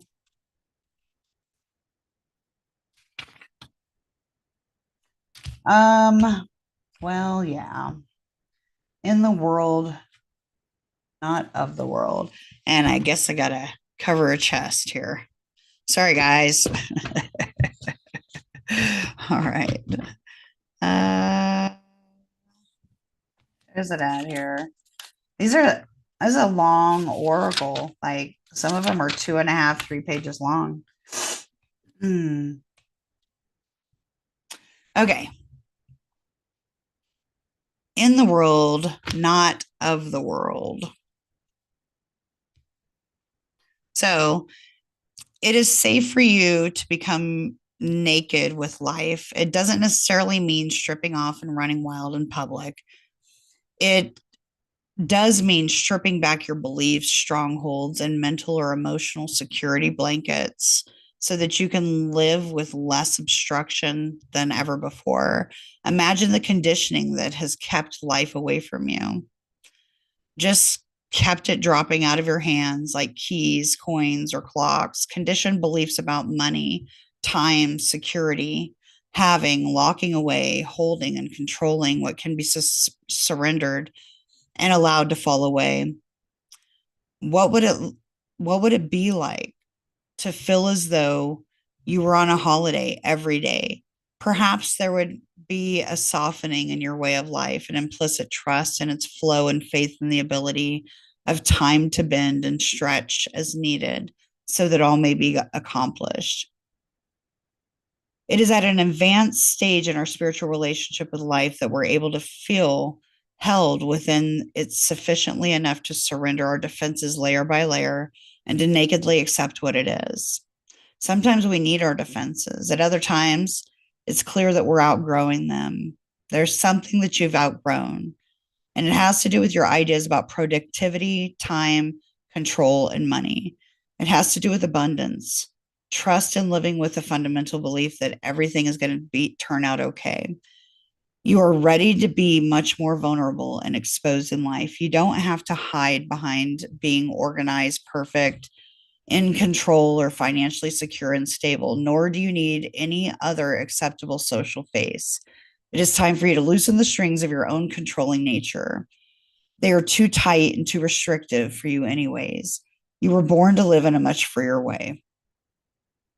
When you live as as you innately are, rather than how you've been conditioned to be, you'll experience greater joy, freedom, and support. When you're not resisting yourself or resisting life, there is less resisting what you need as it comes to you. Let's see. You're being stripped of internal beliefs that are failing you, perhaps externally as well. Whether, excuse me, whether this seems to be by choice or not, make no mistake, it is your own spirit in cahoots with the loving spirit of life that has brought the situation about. So you're being guided to trust.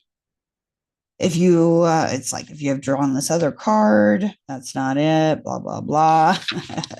All right, that's pretty much it. I'm going to leave it at that. It kind of goes into if you drew this other card with it and we didn't. So that's what I've got. I hope that resonated for all of you guys. And, I hope that you enjoyed it. I know it went way longer than an hour that I was hoping for, but I appreciate y'all being here. And I guess till next time, I will see.